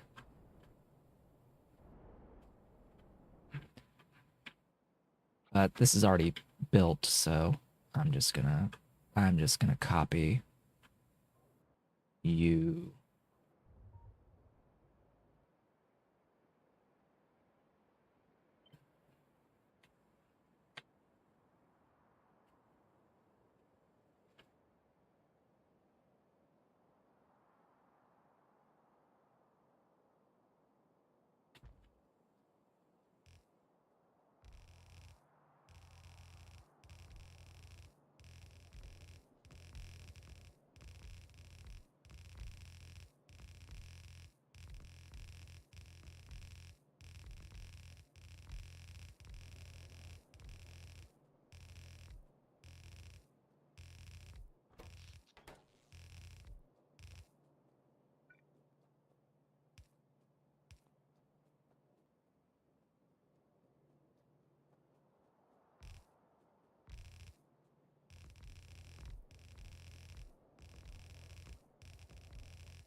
Anyway, I'm gonna blame my feeling ill on a lot of my behaviors today and last time.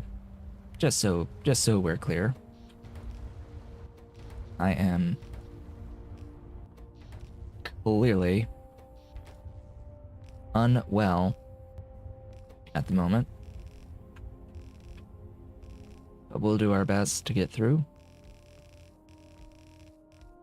It's made me supremely irritable.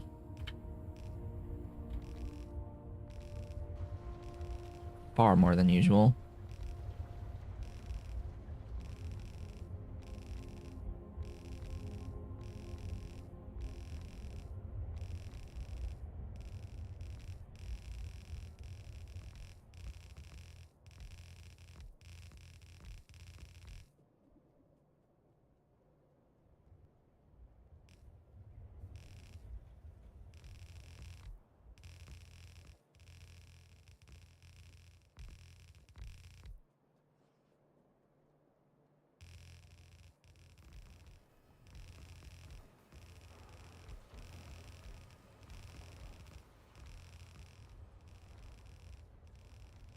So I hope between the two of these we get at least 20.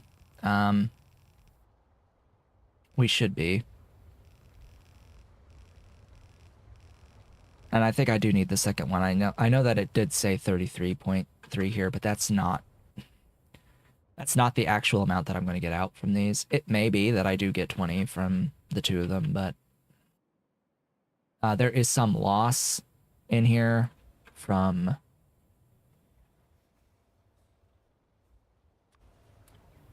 the actual fuel cost on these buildings. That's a good point, actually. I can save 20% on those. I don't need the productivity here. It's just not.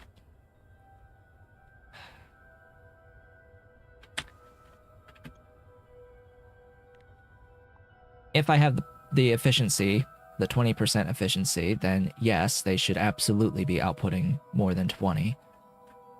So that's what we'll plan around, is getting enough from one unit, and I'll just get rid of what I've placed here for this other unit.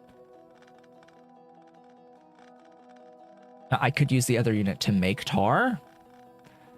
I could make tar, but no. No, this is an either or situation.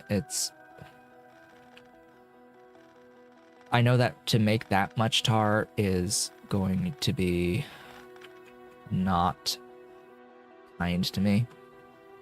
I don't think I get anywhere near that much tar from a single unit, but let me see. If I was productive and I had the full chain, mu, yeah, it's still 17.6. It's still more than one to get enough tar, so I may as well just get it from the thing. Oh, right, I also do syngas, so from the syngas as well, and using all of the coal gas into tar, that would actually bring it under.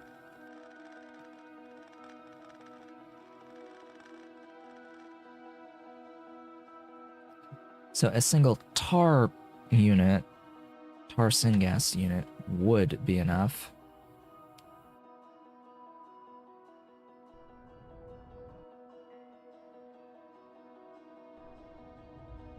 Particularly if productive. I think I've got that in here somewhere. Tar syngas as a unit. I'm just doing it that way because I should do it local. Save the train. Save the throughput of on the trains. No trains is better than any trains. Generally speaking, if you have the space for it. If you have the space and can do it local is usually better.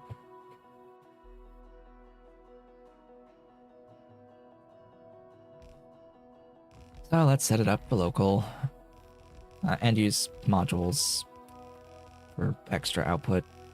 Sure. That does Alright, so fortunately, because these are not solid fuel based, we can do it on these.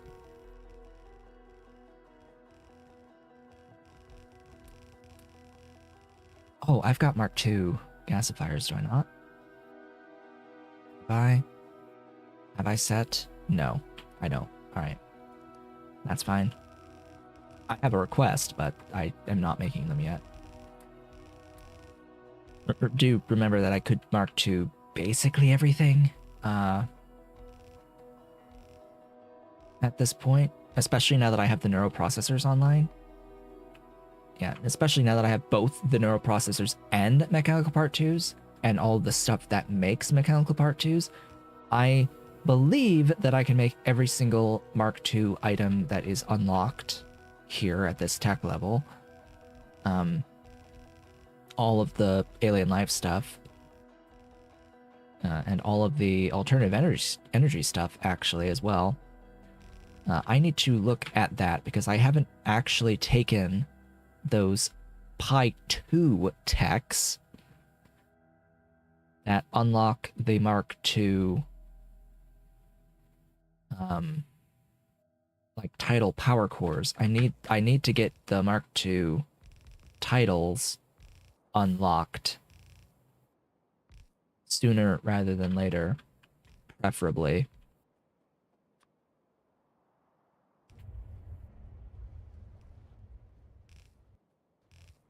Because, yeah, I am using up, when the particle accelerators are on, I'm using up a pretty good chunk of my available power.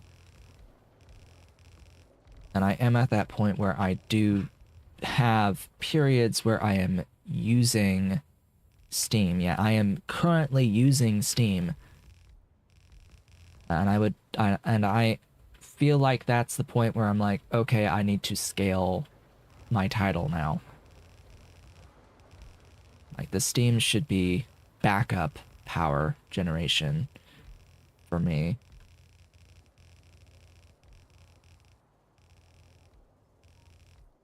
So I need to get those tidal power. I need to get more tidal placed.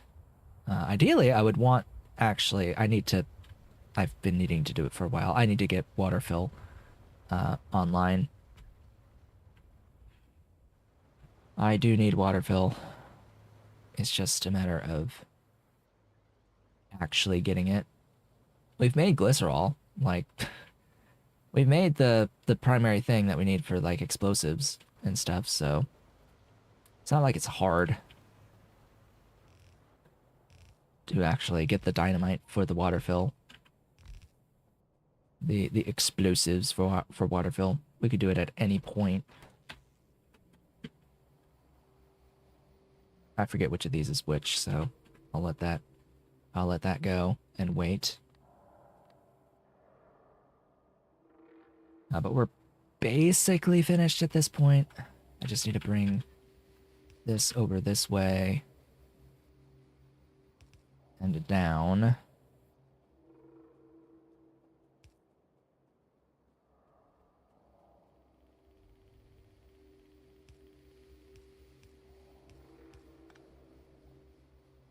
All right, I need to...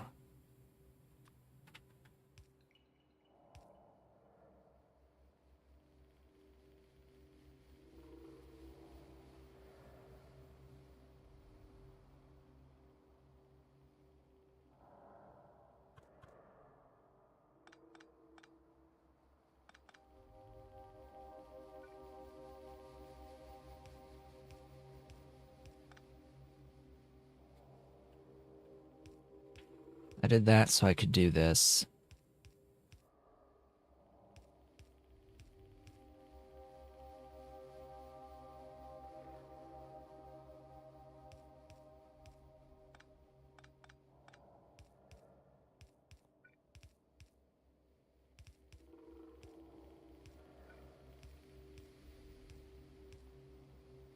Ta-da! What do I need? I need the low distillates, which is here. It's these. So that's the one I need. Everything else needs to be destroyed. Now, I forget what destroys all of them. I think all of them are sinkholes. I'm pretty sure they're all sinkholes.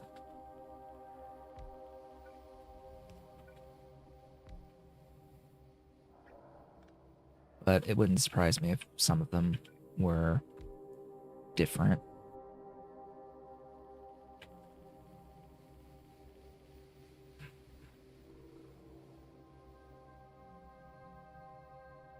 Sinkhole.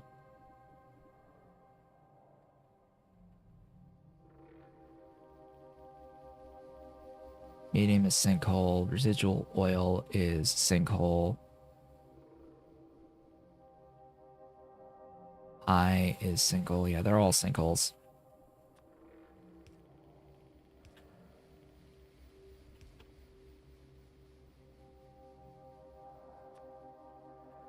Acetylene. So now what I'll have is the acetylene and aromatics.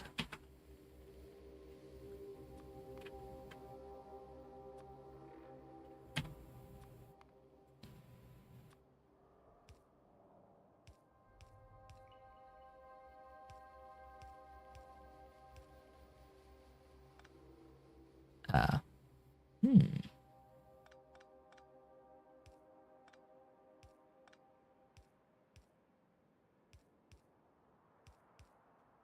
Oh, right. I need to void as well.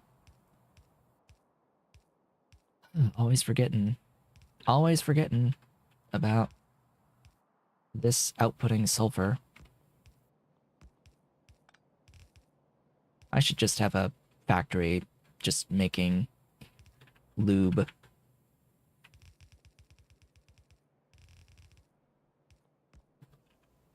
That'll do. I hope.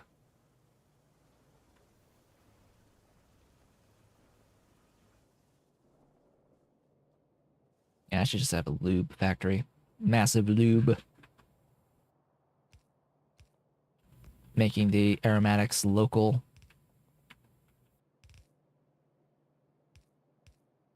So basically just an extension of this build. Just, you know, this plus the lube desulfurizators plus, you know, voiding. Loop back to voiding. Yeah. That's what I should do. Plan out how much lube we get from 900 aromatics. It'll be less currently.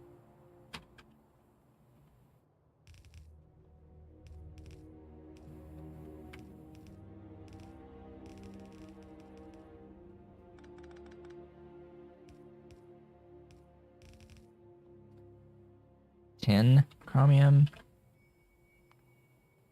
Yet another thing that needs tin. Sort of lacking on tin at the moment, so this will take a while. It will take a long time.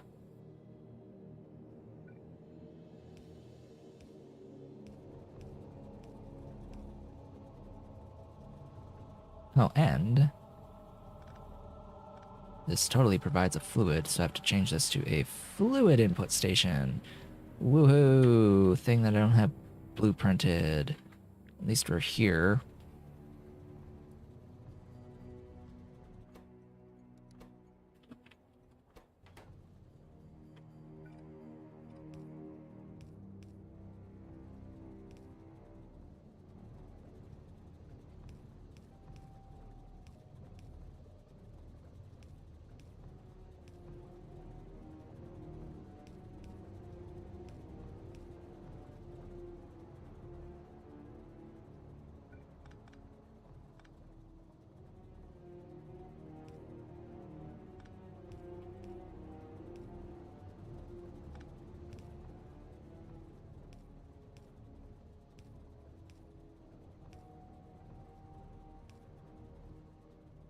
That should do it. I just need to bring the tar down now.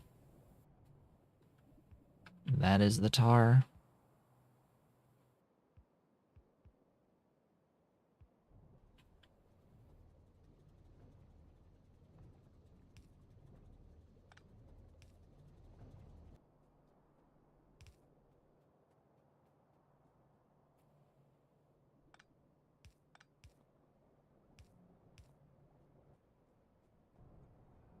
All right, that's moving. Distillation is distillating.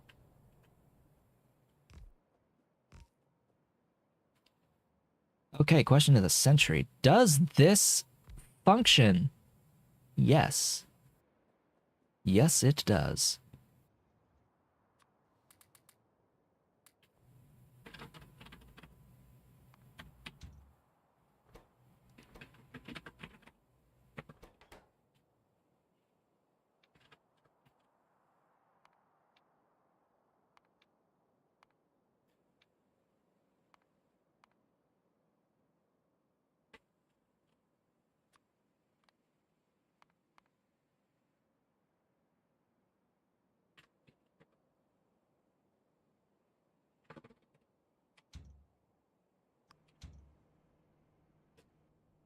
There we go.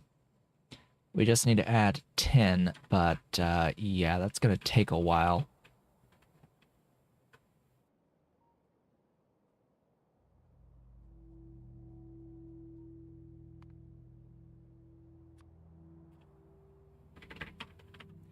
Now, yes, I do know that I could have instead done grease from Tufra, but I absolutely wanted other upgrades for Tufra, besides adding a grease recipe from Tufra. As much as I've been complaining about this build, about requirements for distillation and all that stuff, as much as I've been complaining about it, I have a small build I can copy paste to get enough tar. I have a build I can copy paste to get enough coke oven gas to feed this. It's fine. Just as long as I don't need any more than 50 grease, we're good. For now. Before getting the max level of modules, I think we're fine. Just as long as we don't need any more by the time we get the max level modules, we should be golden. Industrial solvent is next. You need multiple doohickeys. The plan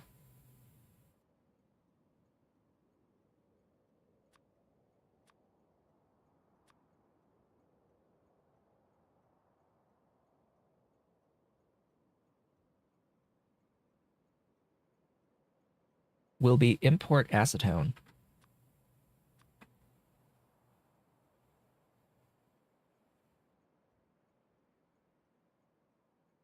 Now, the plan is import organic solvent and get the organic solvent from imported acetone. So this is the factory. It'll make the saline local.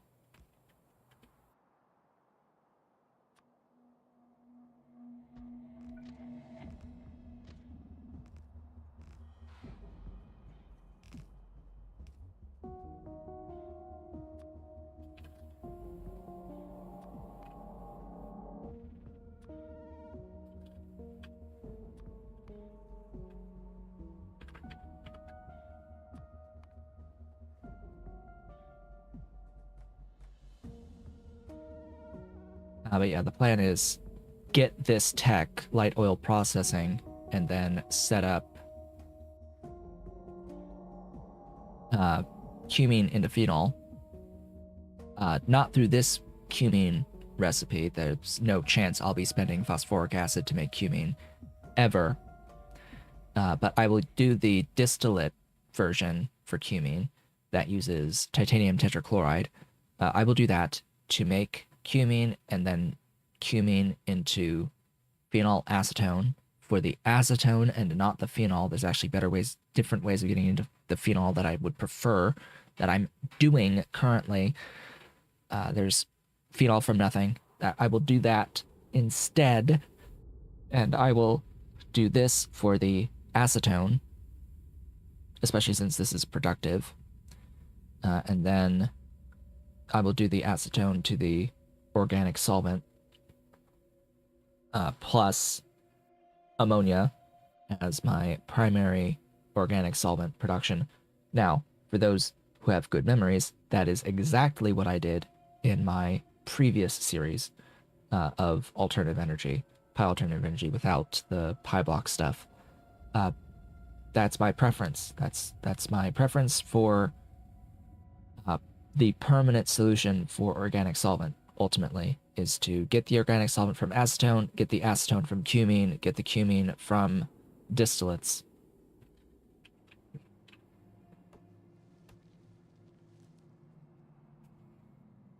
That is my solution to the problem. All right, we'll start with you down here. Oh God, that's a few things.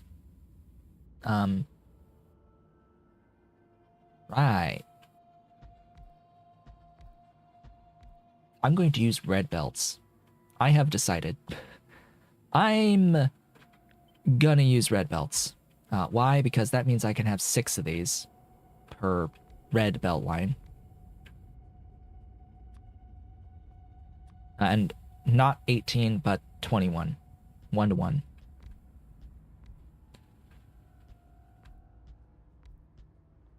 And I'll need a couple red belts of the ash into the agitators.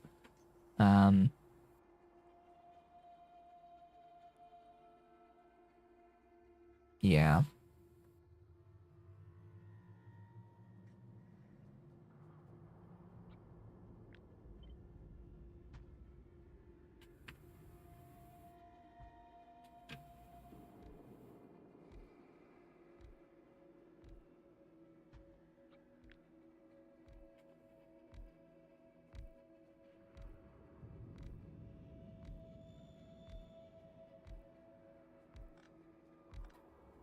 And we're out of productivity modules. Wonderful. That's lovely. Great.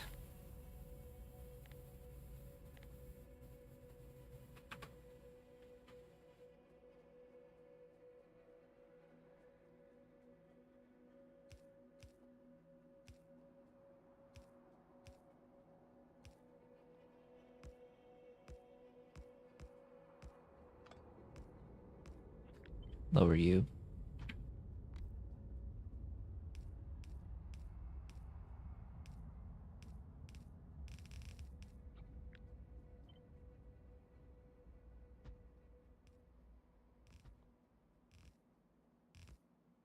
The rest could technically be yellows, but I no. Consistency, please.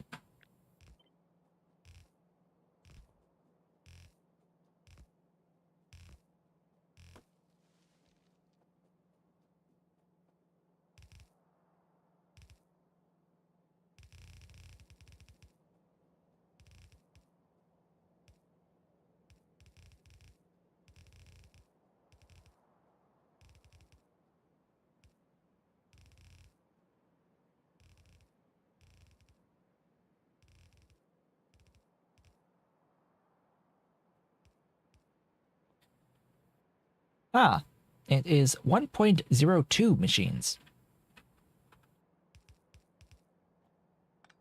Great.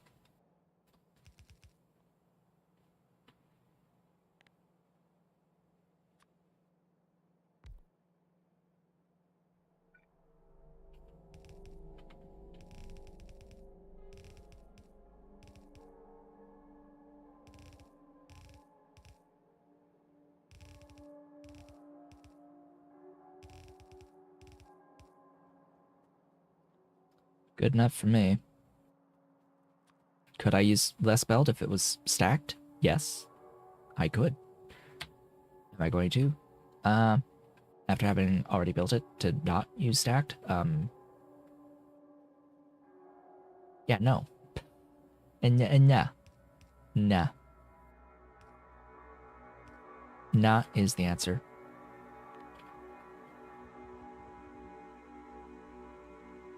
Really? You don't reach all the way?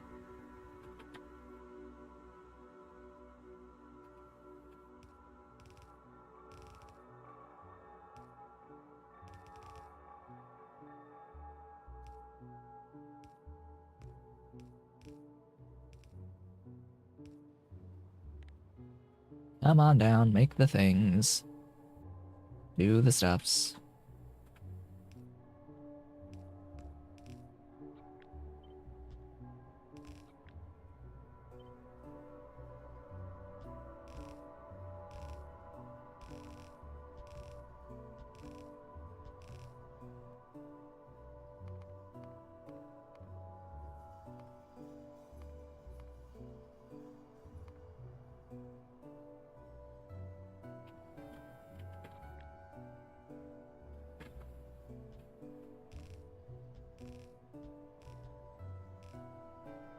That assumes 100%.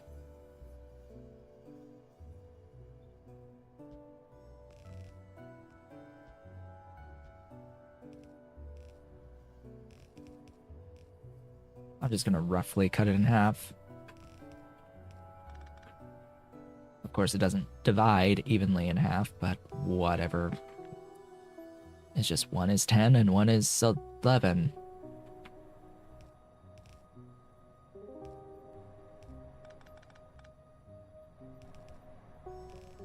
Splitter will balance.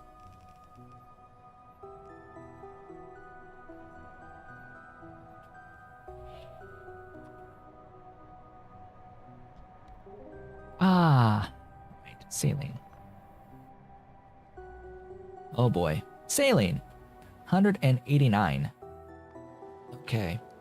Without shenanigans, because I don't have enough modules for now. 189 divided by 36 is 6. 5.25. Lovely. It's 6. Great.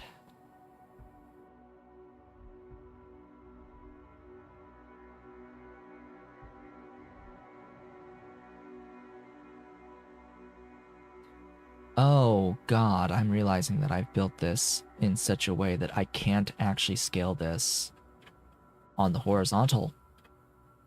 That sucks. I should not have done that way. I should have thought about that. Yeah. Because I underground here with the tailings, the muddy sludge output I have here on this side. I should not have done that way. But there's no way around it. There's no way around this issue, I think, without adding an extra tile. Okay, I see it. There is a way to do this while maintaining that spacing, but it's a bit of work and it requires more underground belt. Basically, what I would have to do is I would have to go out here, but god dang, then I wouldn't be able to do this spacing either. I would still need the extra space on the vertical. Goodness. The thing would be to underground belt all of this and extend out a tile with the pipes and flip the pipes, or flip the buildings here so that the saline is here on this line. That would also mean that I would have to have water coming in on the top. I would need to add an extra building providing water on the top. Would just make things somewhat inconsistent. That being said, I could do the same thing and leave it as is by making this belt line use undergrounds and extend this a tile up on this side, and that would change nothing about the vertical spacing, the vertical scaling, while allowing the horizontal scaling as well. So that might be the solution. All right, this also does not have productivity modules, so it's still not going to give me the amount that I expected to give me. Great. I need productivity modules. But hey, at least you're not doing shenanigans, huh? At least it's not shenaniganery. Getting it from nothing. I absolutely want to get it from nothing. It's just I need the modules for that.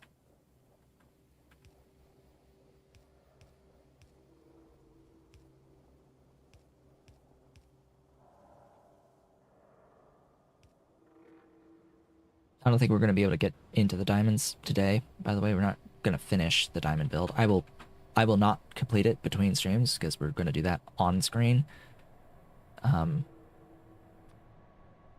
Just so we're aware.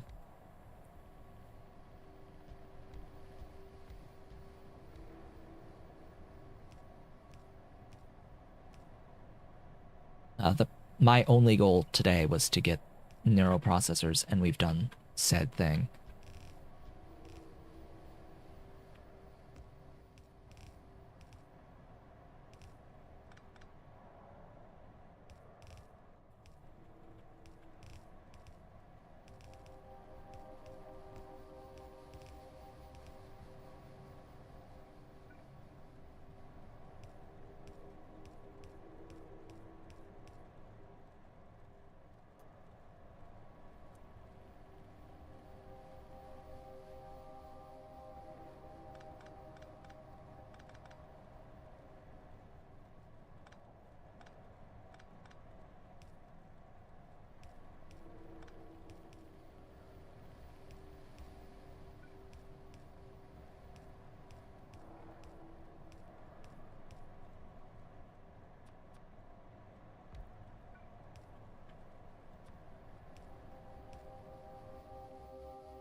There's soda ash.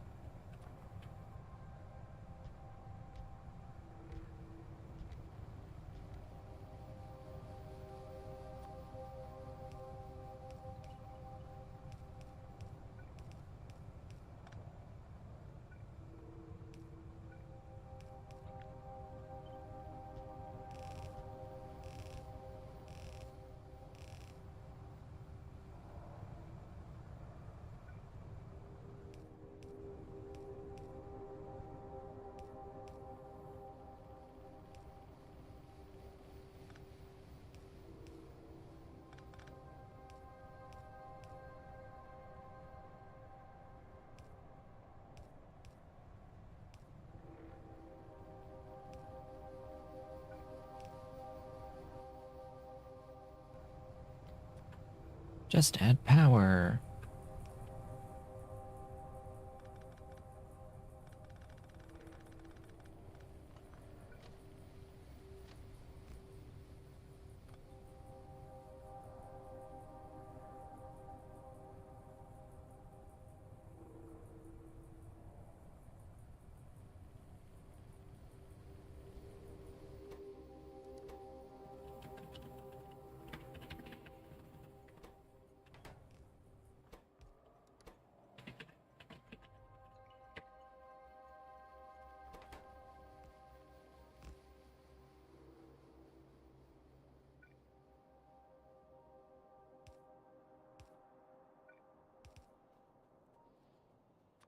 There we go.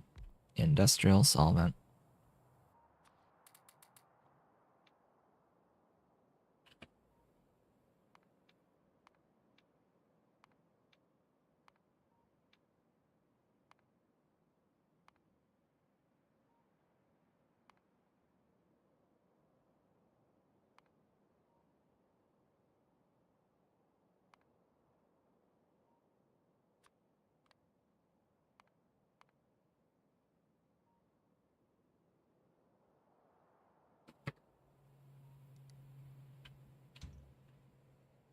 Oh, you're almost at 6,000.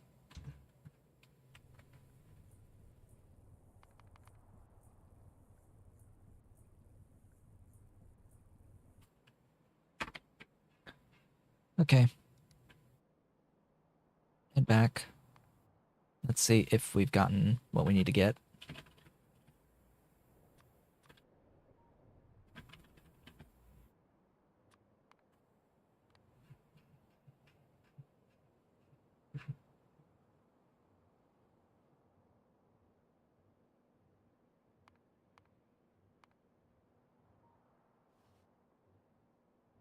Now that the grease and the industrial solvent are technically available, though not realistically available, because, you know, lacking on tin. Immensely lacking on tin, somehow. I know exactly how. It's because a lot of tin is used in circuit production. A lot is used in circuit production. And, yeah, as nice as it is to have the tin scaled, I am in this tricky situation where I need the resources that tin makes in order to make the resources to make more tin. It's a stupid catch-22 scenario where it's like, okay, I need additional tin in order to do what? Get circuit 2s, more circuit 2s for more modules and for Mark II infrastructure, but I need the Mark II infrastructure to get more tin, to get more circuit 2s, to get more Mark II infrastructure for the tin upgrades, for the, yeah, etc. It's a loop. Stupid cyclical dependency here. And something's got to give somewhere. And I think that the answer to that is at the 10. Why aren't you even moving? Hello? Why you no go? Why you no go? Oh, that would help. That would help you go. That would help you go. Yes, that would help you go. How about you? Why you no go? Because this no go fast enough? No go fast enough? But you go fast enough. What? Why you no go? Why you no go? Because no building here. Okay, I can place the buildings, that's fine. But apparently not enough furnaces. Apparently we not enough furnace. Not enough furnace. Do we have stuff on its way? We have one entire productivity module 2 on its way. Glorious.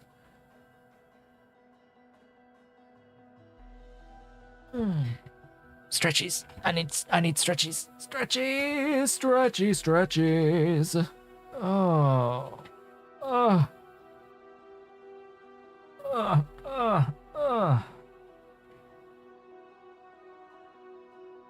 I feel cracks. Ugh. Oh.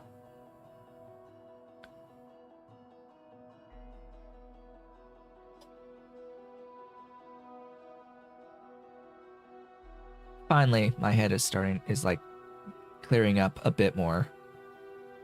Finally.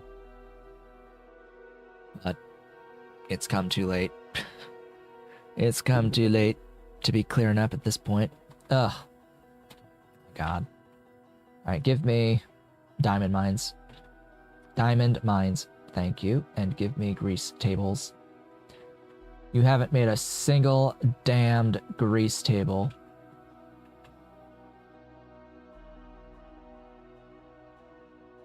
How could you? You have betrayed me. I spent all that time.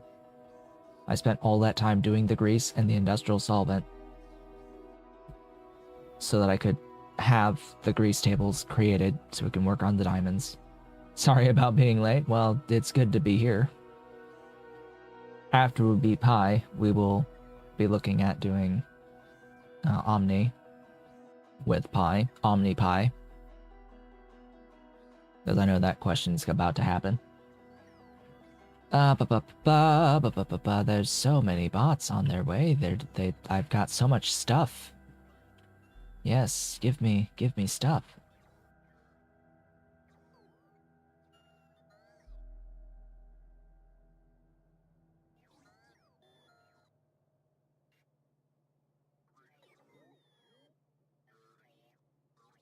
I didn't say you betrayed me.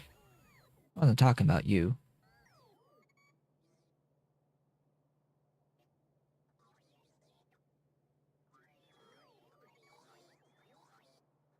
I wasn't talking about you. Talk about the game. The game and, you know, my own body. My own body. Because I feel so sick. I feel sick. An illness wants to wreck me. And it basically ruined my streaming today. But progress must happen, so I've gone through it. I went through it anyway, despite feeling like utter garbage.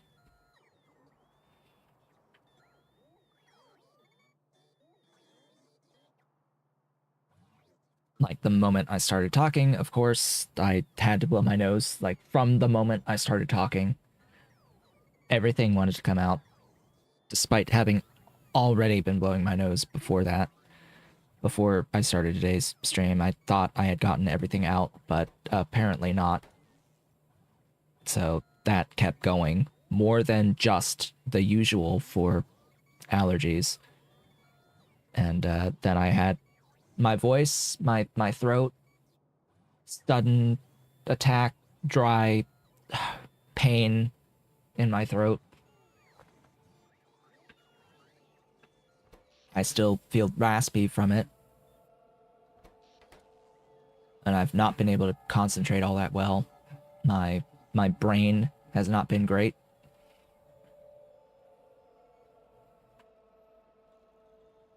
Brain fog that's worse than normal allergies. Highly irritable, far more than normal.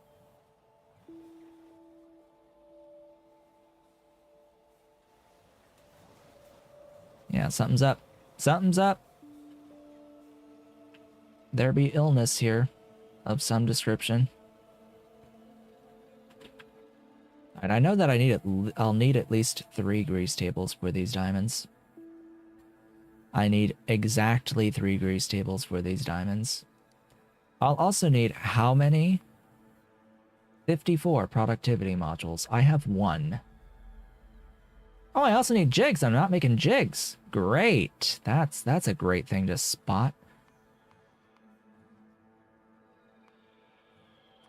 I also need jigs.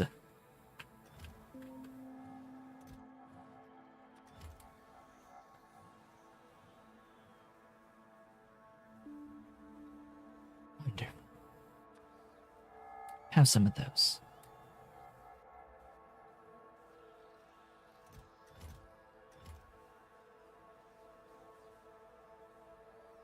Actually, you know what? Grab all that. Make things. Yes, make the things. Make me the everything. That should absolutely be a limited chest. That should absolutely be a limited chest. That's not moving. That is a limited chest. And should absolutely be making more than 1 stack. You're not moving yet. Who is moving? Who is full? You should be a limited chest.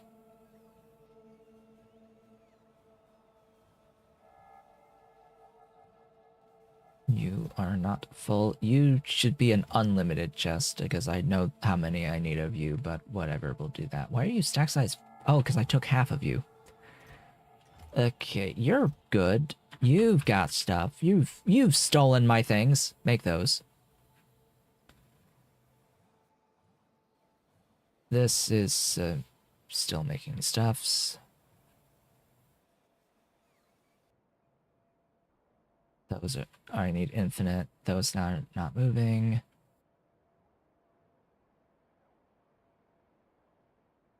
And I think that's okay. There's the gas processing units over yonder.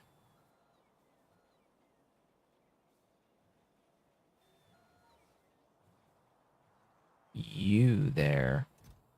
Yes, you've stolen circuits. Make me things.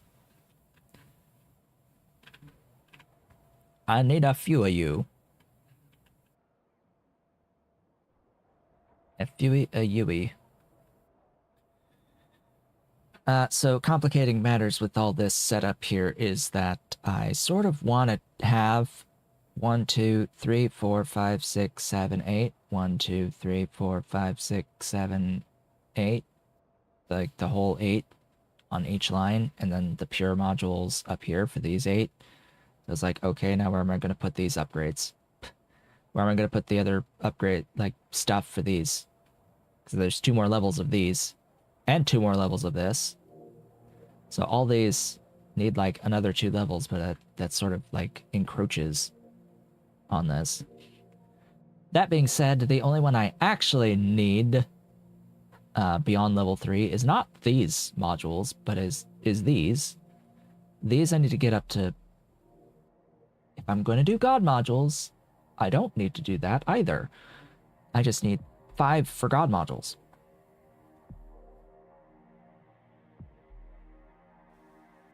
Then God modules I can just get the moment I have advanced electronics. Yeah. Get module effect combining, pick up God module 1, which that... Yeah, as long as I've got all the techs to get the advanced electronics is just something I can research. I'll need to get the pollution cleaning 1 and 2. I have to get pollution cleaning 1 and 2, and then for level 2, I have to get the next ranks through 4. Yeah, so I have to get, like, all of the techs to unlock productivity modules through 8, speed modules through 8, efficiency modules through 8, and pollution cleaning through level 8 to get all 5 levels of God modules. So it's a lot of sitting and waiting on the techs to happen, which gives me time to set up level 3 circuits while I'm completing technologies. We have 2 grease tables. I will need another. Should I go and mine and come back? I think that I will go and mine and come back. Because we have 10 diamond mines now. We shall go, we shall mine kimberlite. Put them on trains and come back. Because my plan is actually just 1 diamond currently. At least, again, until God Module 5. Once I have God Modules and God Module 5s, then that's 50% productivity times number of module slots on all the building level stuff. I do still need to make pure speed modules, though, for beacons, but that's productivity, or production tech, excuse me. That's production tech, not Pi 3 tech. It's the next level where we can start getting beacons. Actually, wait, is that still the case? Effect transmission, yes. 1. That is production science. So, yeah. Wait, where's the... Hold up. Where's diet bacon?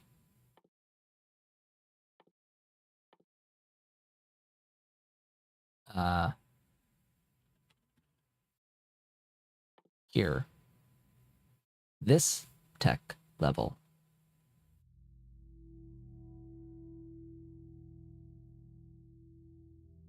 I see. I've been able to diet bacon the entire time. Not quote unquote the entire time, but I can do so now since we've set up Mechanical Part 2s and Eva. And we have Sam. The only thing we don't have is Tower 2, which is here, which is stuff we have.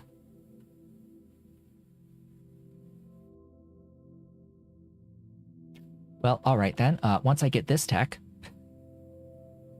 what do I need? Energy Gen 2, followed by Renewables Stage 2, followed by Wind Power Stage 2, and Diet Bacon. Thou shalt bacon.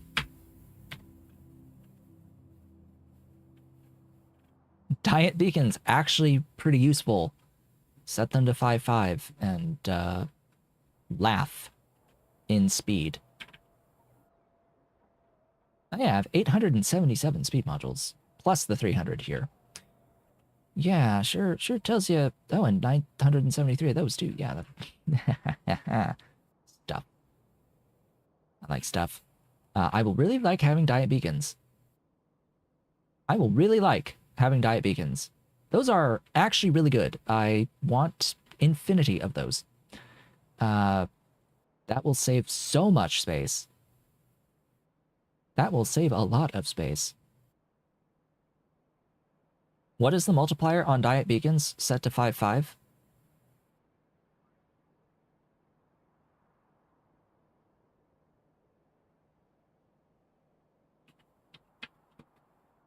Is it 2.5?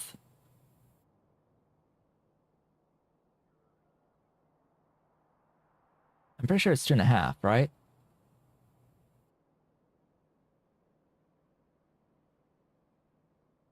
I think so anyway.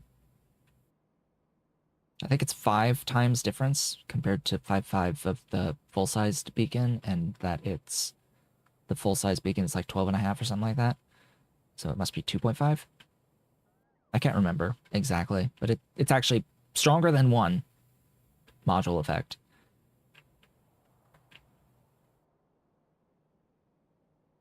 And they can be arrayed to be better.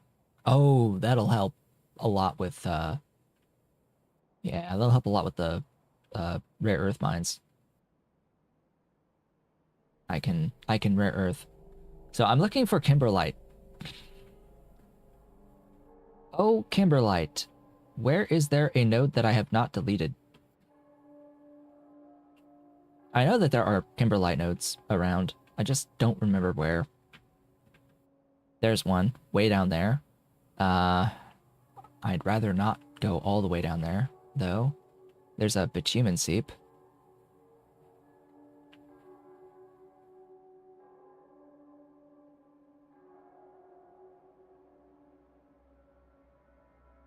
There's one there that I could tap into.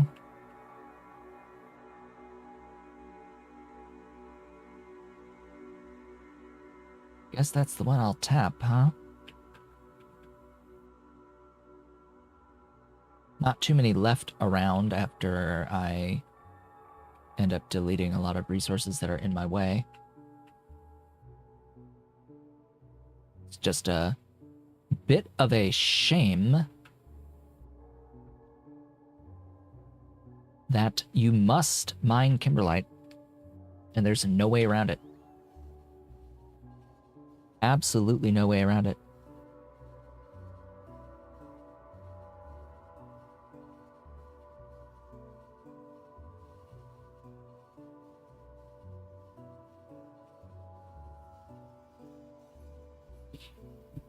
Sucks. It sucks.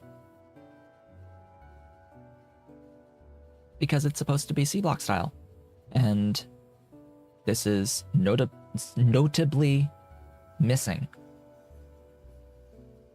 a way to get the kimberlite without mining it when you first need diamonds.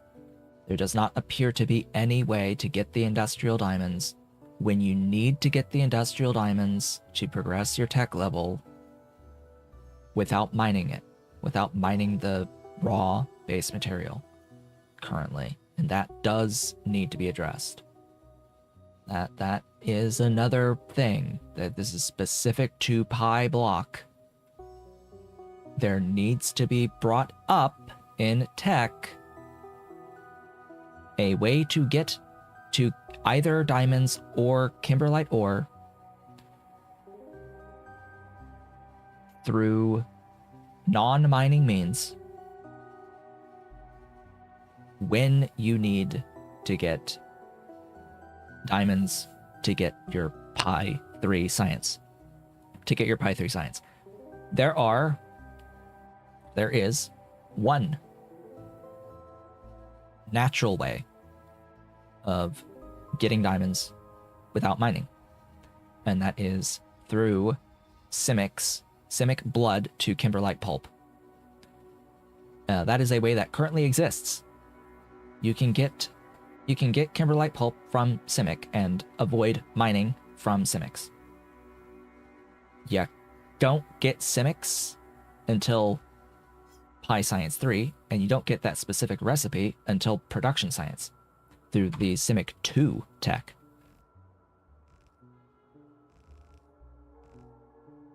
So it comes later than it needs to in this specific scenario of PyBlock.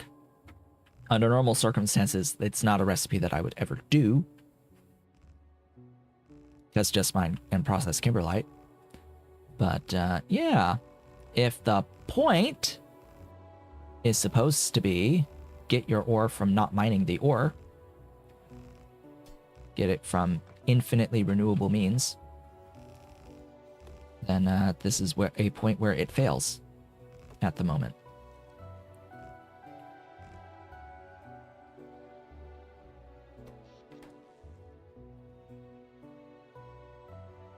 As a necessary resource to get into science to complete the game, that is a point where it fails.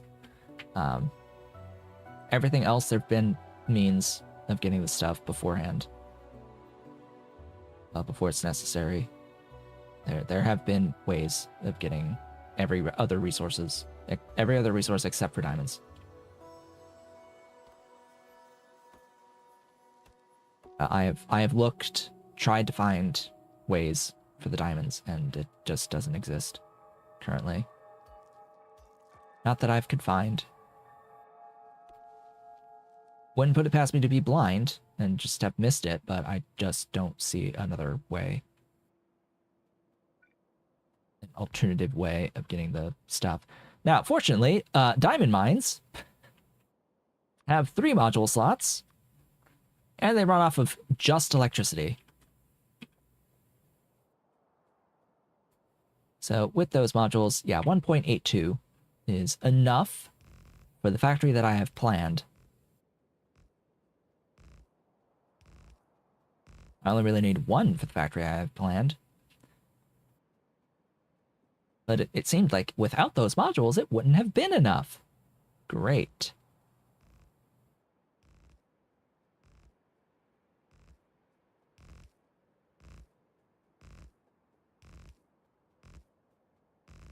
At least I know that these 3 techs here should just go. They should just be running max speed, because they're not chem science techs, and I should have a backup on all of my other sciences at the moment. The limiting factor is chem science.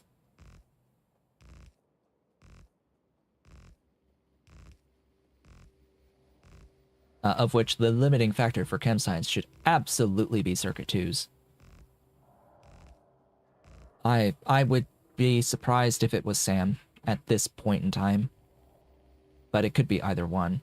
Where is chem science? What is your limiting factor? It is, in fact, operating at 100% uptime without any issues whatsoever.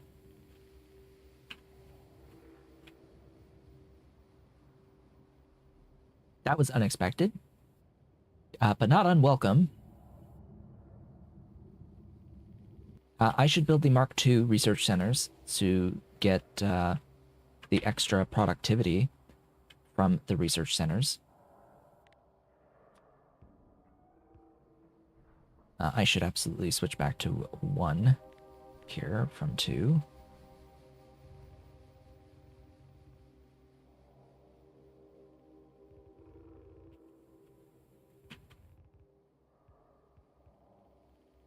Now, realistically speaking, should I just do the diamonds here? Should I just, like, do diamonds here rather than elsewhere? I think this is fine, this spot, so I guess I'll just process diamonds here. Question is, do I want to begin this today? Since we only have, like, 12 minutes left in today's stream. Well, at the very least, I guess we can get our trains set up, or our station set up. So let's see, we need... we'll do the saline local. We have 1, 2, 3, 4, 5, 6.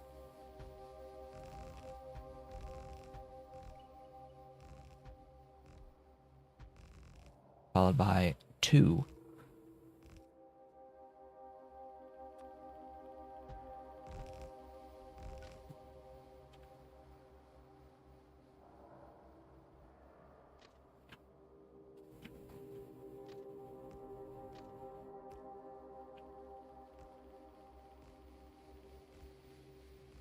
Yeah, now that's a station.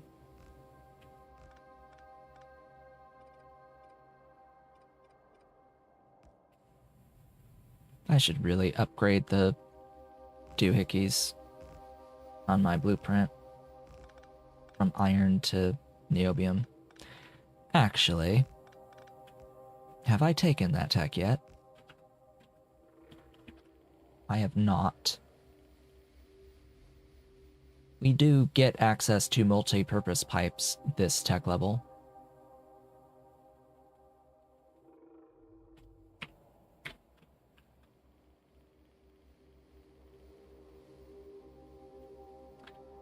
Alright, so I needed how much saline? 31.6. Cool, that's one of these with productivity. But, yeah, I sort of need the productivity. Whoops. There goes all my modules. Right then and there.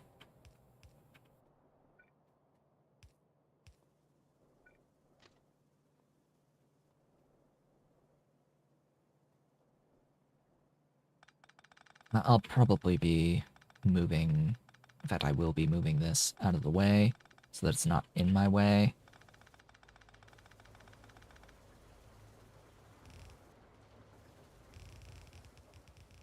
Moving it that way. Where'd you start? U. 10 OU.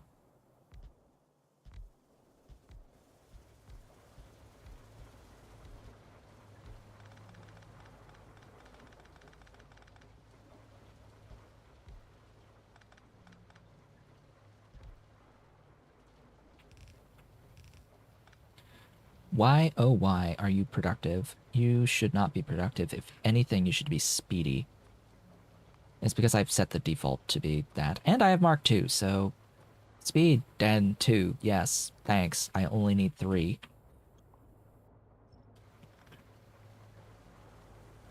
The only thing production does is save water. Woohoo! I have saved water.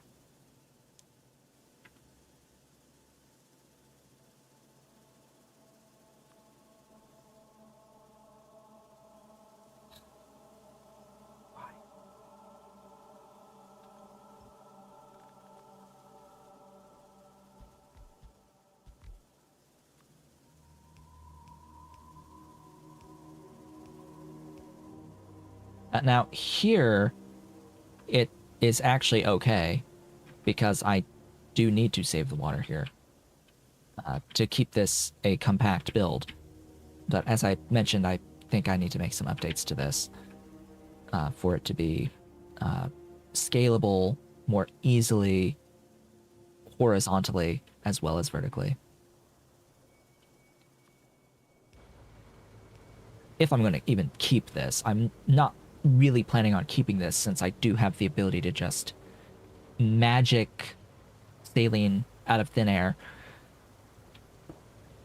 by cycling it between salt and saline over and over again at no cost but buildings, and fewer buildings than this. Because that exists.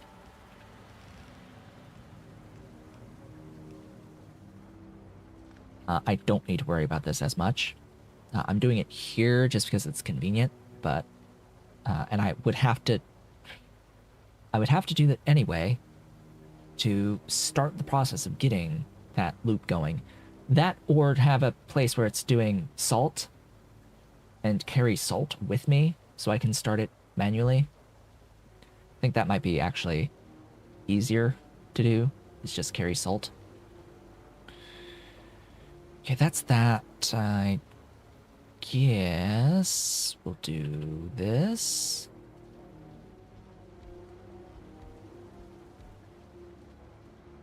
And that will need coke and all. That's all the coke and all of the stuff's used here. It's between these three. I can use yellows, that's fine. There may be certain parts of this build that needs greater than yellows eventually. If I scale this beyond 1 per second over time, the diamond build is actually very highly throughput intensive on a lot of the intermediates for the eventual output scale. It's been, I think, a little bit addressed over time, but there are still a number of items in here where it's a bit of a bloat that you have to deal with throughput-wise, especially if you're trying to get like 15 diamonds out, or even just 5 diamonds out. I've had it be like rather excessive amounts of intermediates, greater than a yellow belt, greater than a red belt in some instances, like having to run multiple belts just to take care of the intermediates.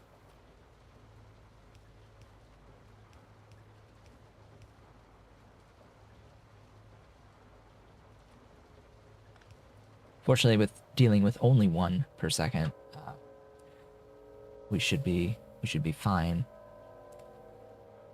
So that takes care of that. Next, I'll do this. Get these output.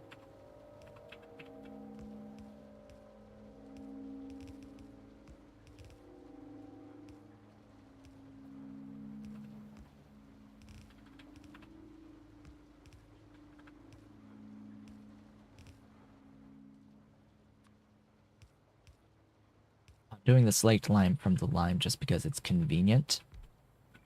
And it means I won't need to bring in seaweed.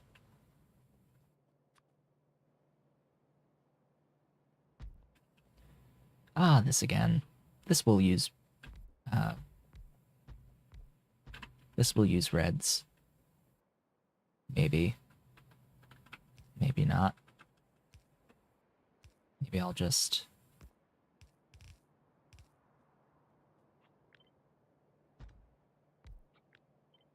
do that, run 2 belts.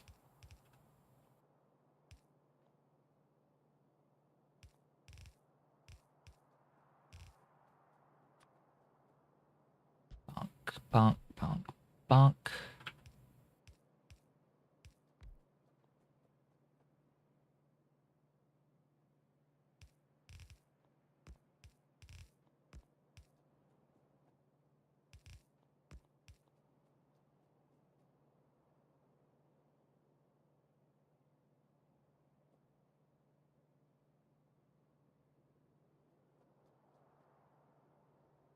Okay, that looks fine. Into soda ash, local soda ash. I've done soda ash on the train network in the past. It's fine to do it that way, but I'm just going to do it local here this time around. Soda ash needs the saline from down here.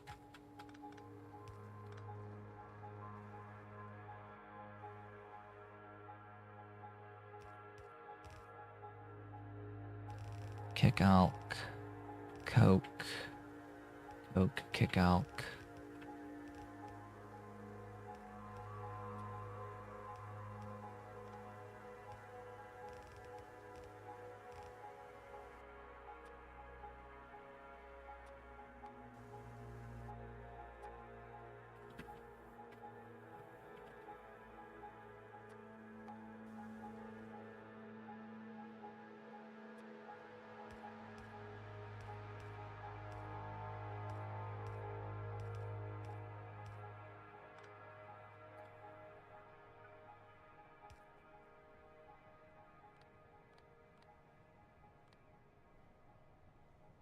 And that takes care of the back end of this build on diamonds. I think, though, that will take care of the rest of this diamond build in the next stream, and that'll be the goal, the point of next stream, is creating diamonds, doing the diamond processing chain itself. I think it's good that we got through the back end here today, and this will allow me to potentially make bacon, make some diet bacon, diet tier level of bacon, and make some plans around using diet tier level bacon, and perhaps, although I doubt that there will be enough time to make enough sufficient quantity of bacon between streams, it will be the beginning of the process of reducing the total entity count in the base. Once I do get those beacons online, despite them being relatively weak, they're still actually strong, especially with Bob's modules, and especially with 40% speed boost base. They're still going to be very useful, especially in this circumstance. This circumstance is very useful, since I can put a bunch of diet beacons around something like this. But they're also going to be useful for things like the botanical nurseries, where they will get the beacon effect of speed. It will be useful for, washers, soil extractors, the things that are taking up the most entities in the entire base right now. Yeah, this stuff, getting this smaller is going to help significantly for performance. Well, it won't affect the plantations for the Faugi, but it could affect the rest, reduce the size of the rest over there. Yeah, it'll help. It'll help significantly. As for all of the places I have wood everywhere, the wood I would like to change to fertilizer based, because that recipe is significantly better for producing wood, which will mean that there are going to be areas where I make wood locally where I will no longer be making wood locally, because I will have a separate build. Massive train station, by the way. It will require a very high throughput of trains. But now that I do have the diesel locomotives, it will be easier to maintain the throughputs that I need. I will need a lot of trains to go to a lot of locations, moving a lot of the stacked wood everywhere, as I currently have, but it's just a lot of these places where I do that have local builds will need to be replaced to use the fertilizer-based wood, since it's so much more efficient to do the fertilizer-based wood. It will drastically reduce the total entity count in the entire base by doing that. It will mean that I will need to redo some builds that produce the tar, for instance, where I would very specifically just have the chunk that processes wood as part of it, to get the tar syngas, coke oven gas, etc. They would just be bring wood in and do that processing there. We are, however, at the end of the stream for the day today. We have reached the end. Over the course of the day today, we have set up an excellent matrix, neuroprocessors. We actually got the neuroprocessors. We got neuroprocessors. They're here. They exist. I will bring them to the mall soon, but they're here. That they can be used for my Mark II infrastructure. We got a build for grease, as well as a build for industrial solvent, and we have begun mining kimberlite and have set up the back-end processes for setting up diamonds, industrial diamonds. When we next meet on Sunday, I will set up the industrial diamonds, and since today is a Thursday and we are a week out, I want to remind folks that next Thursday I will not be streaming because it is a holiday in the United States. It is Thanksgiving, and yeah, I need to be cooking on that day. Hopefully I'm not feeling sick by that point. Hopefully it doesn't like get worse and last between now and then, and hopefully I'll be able to stream on Sunday. But yeah, we've got Sunday and Tuesday still, then no stream on next Thursday, and we'll be back to our normal schedule after that. For the foreseeable future, since things like Christmas and New Year's are on non-stream days anyway, so Thanksgiving is like the only one holiday coming up that is a day that I would take off.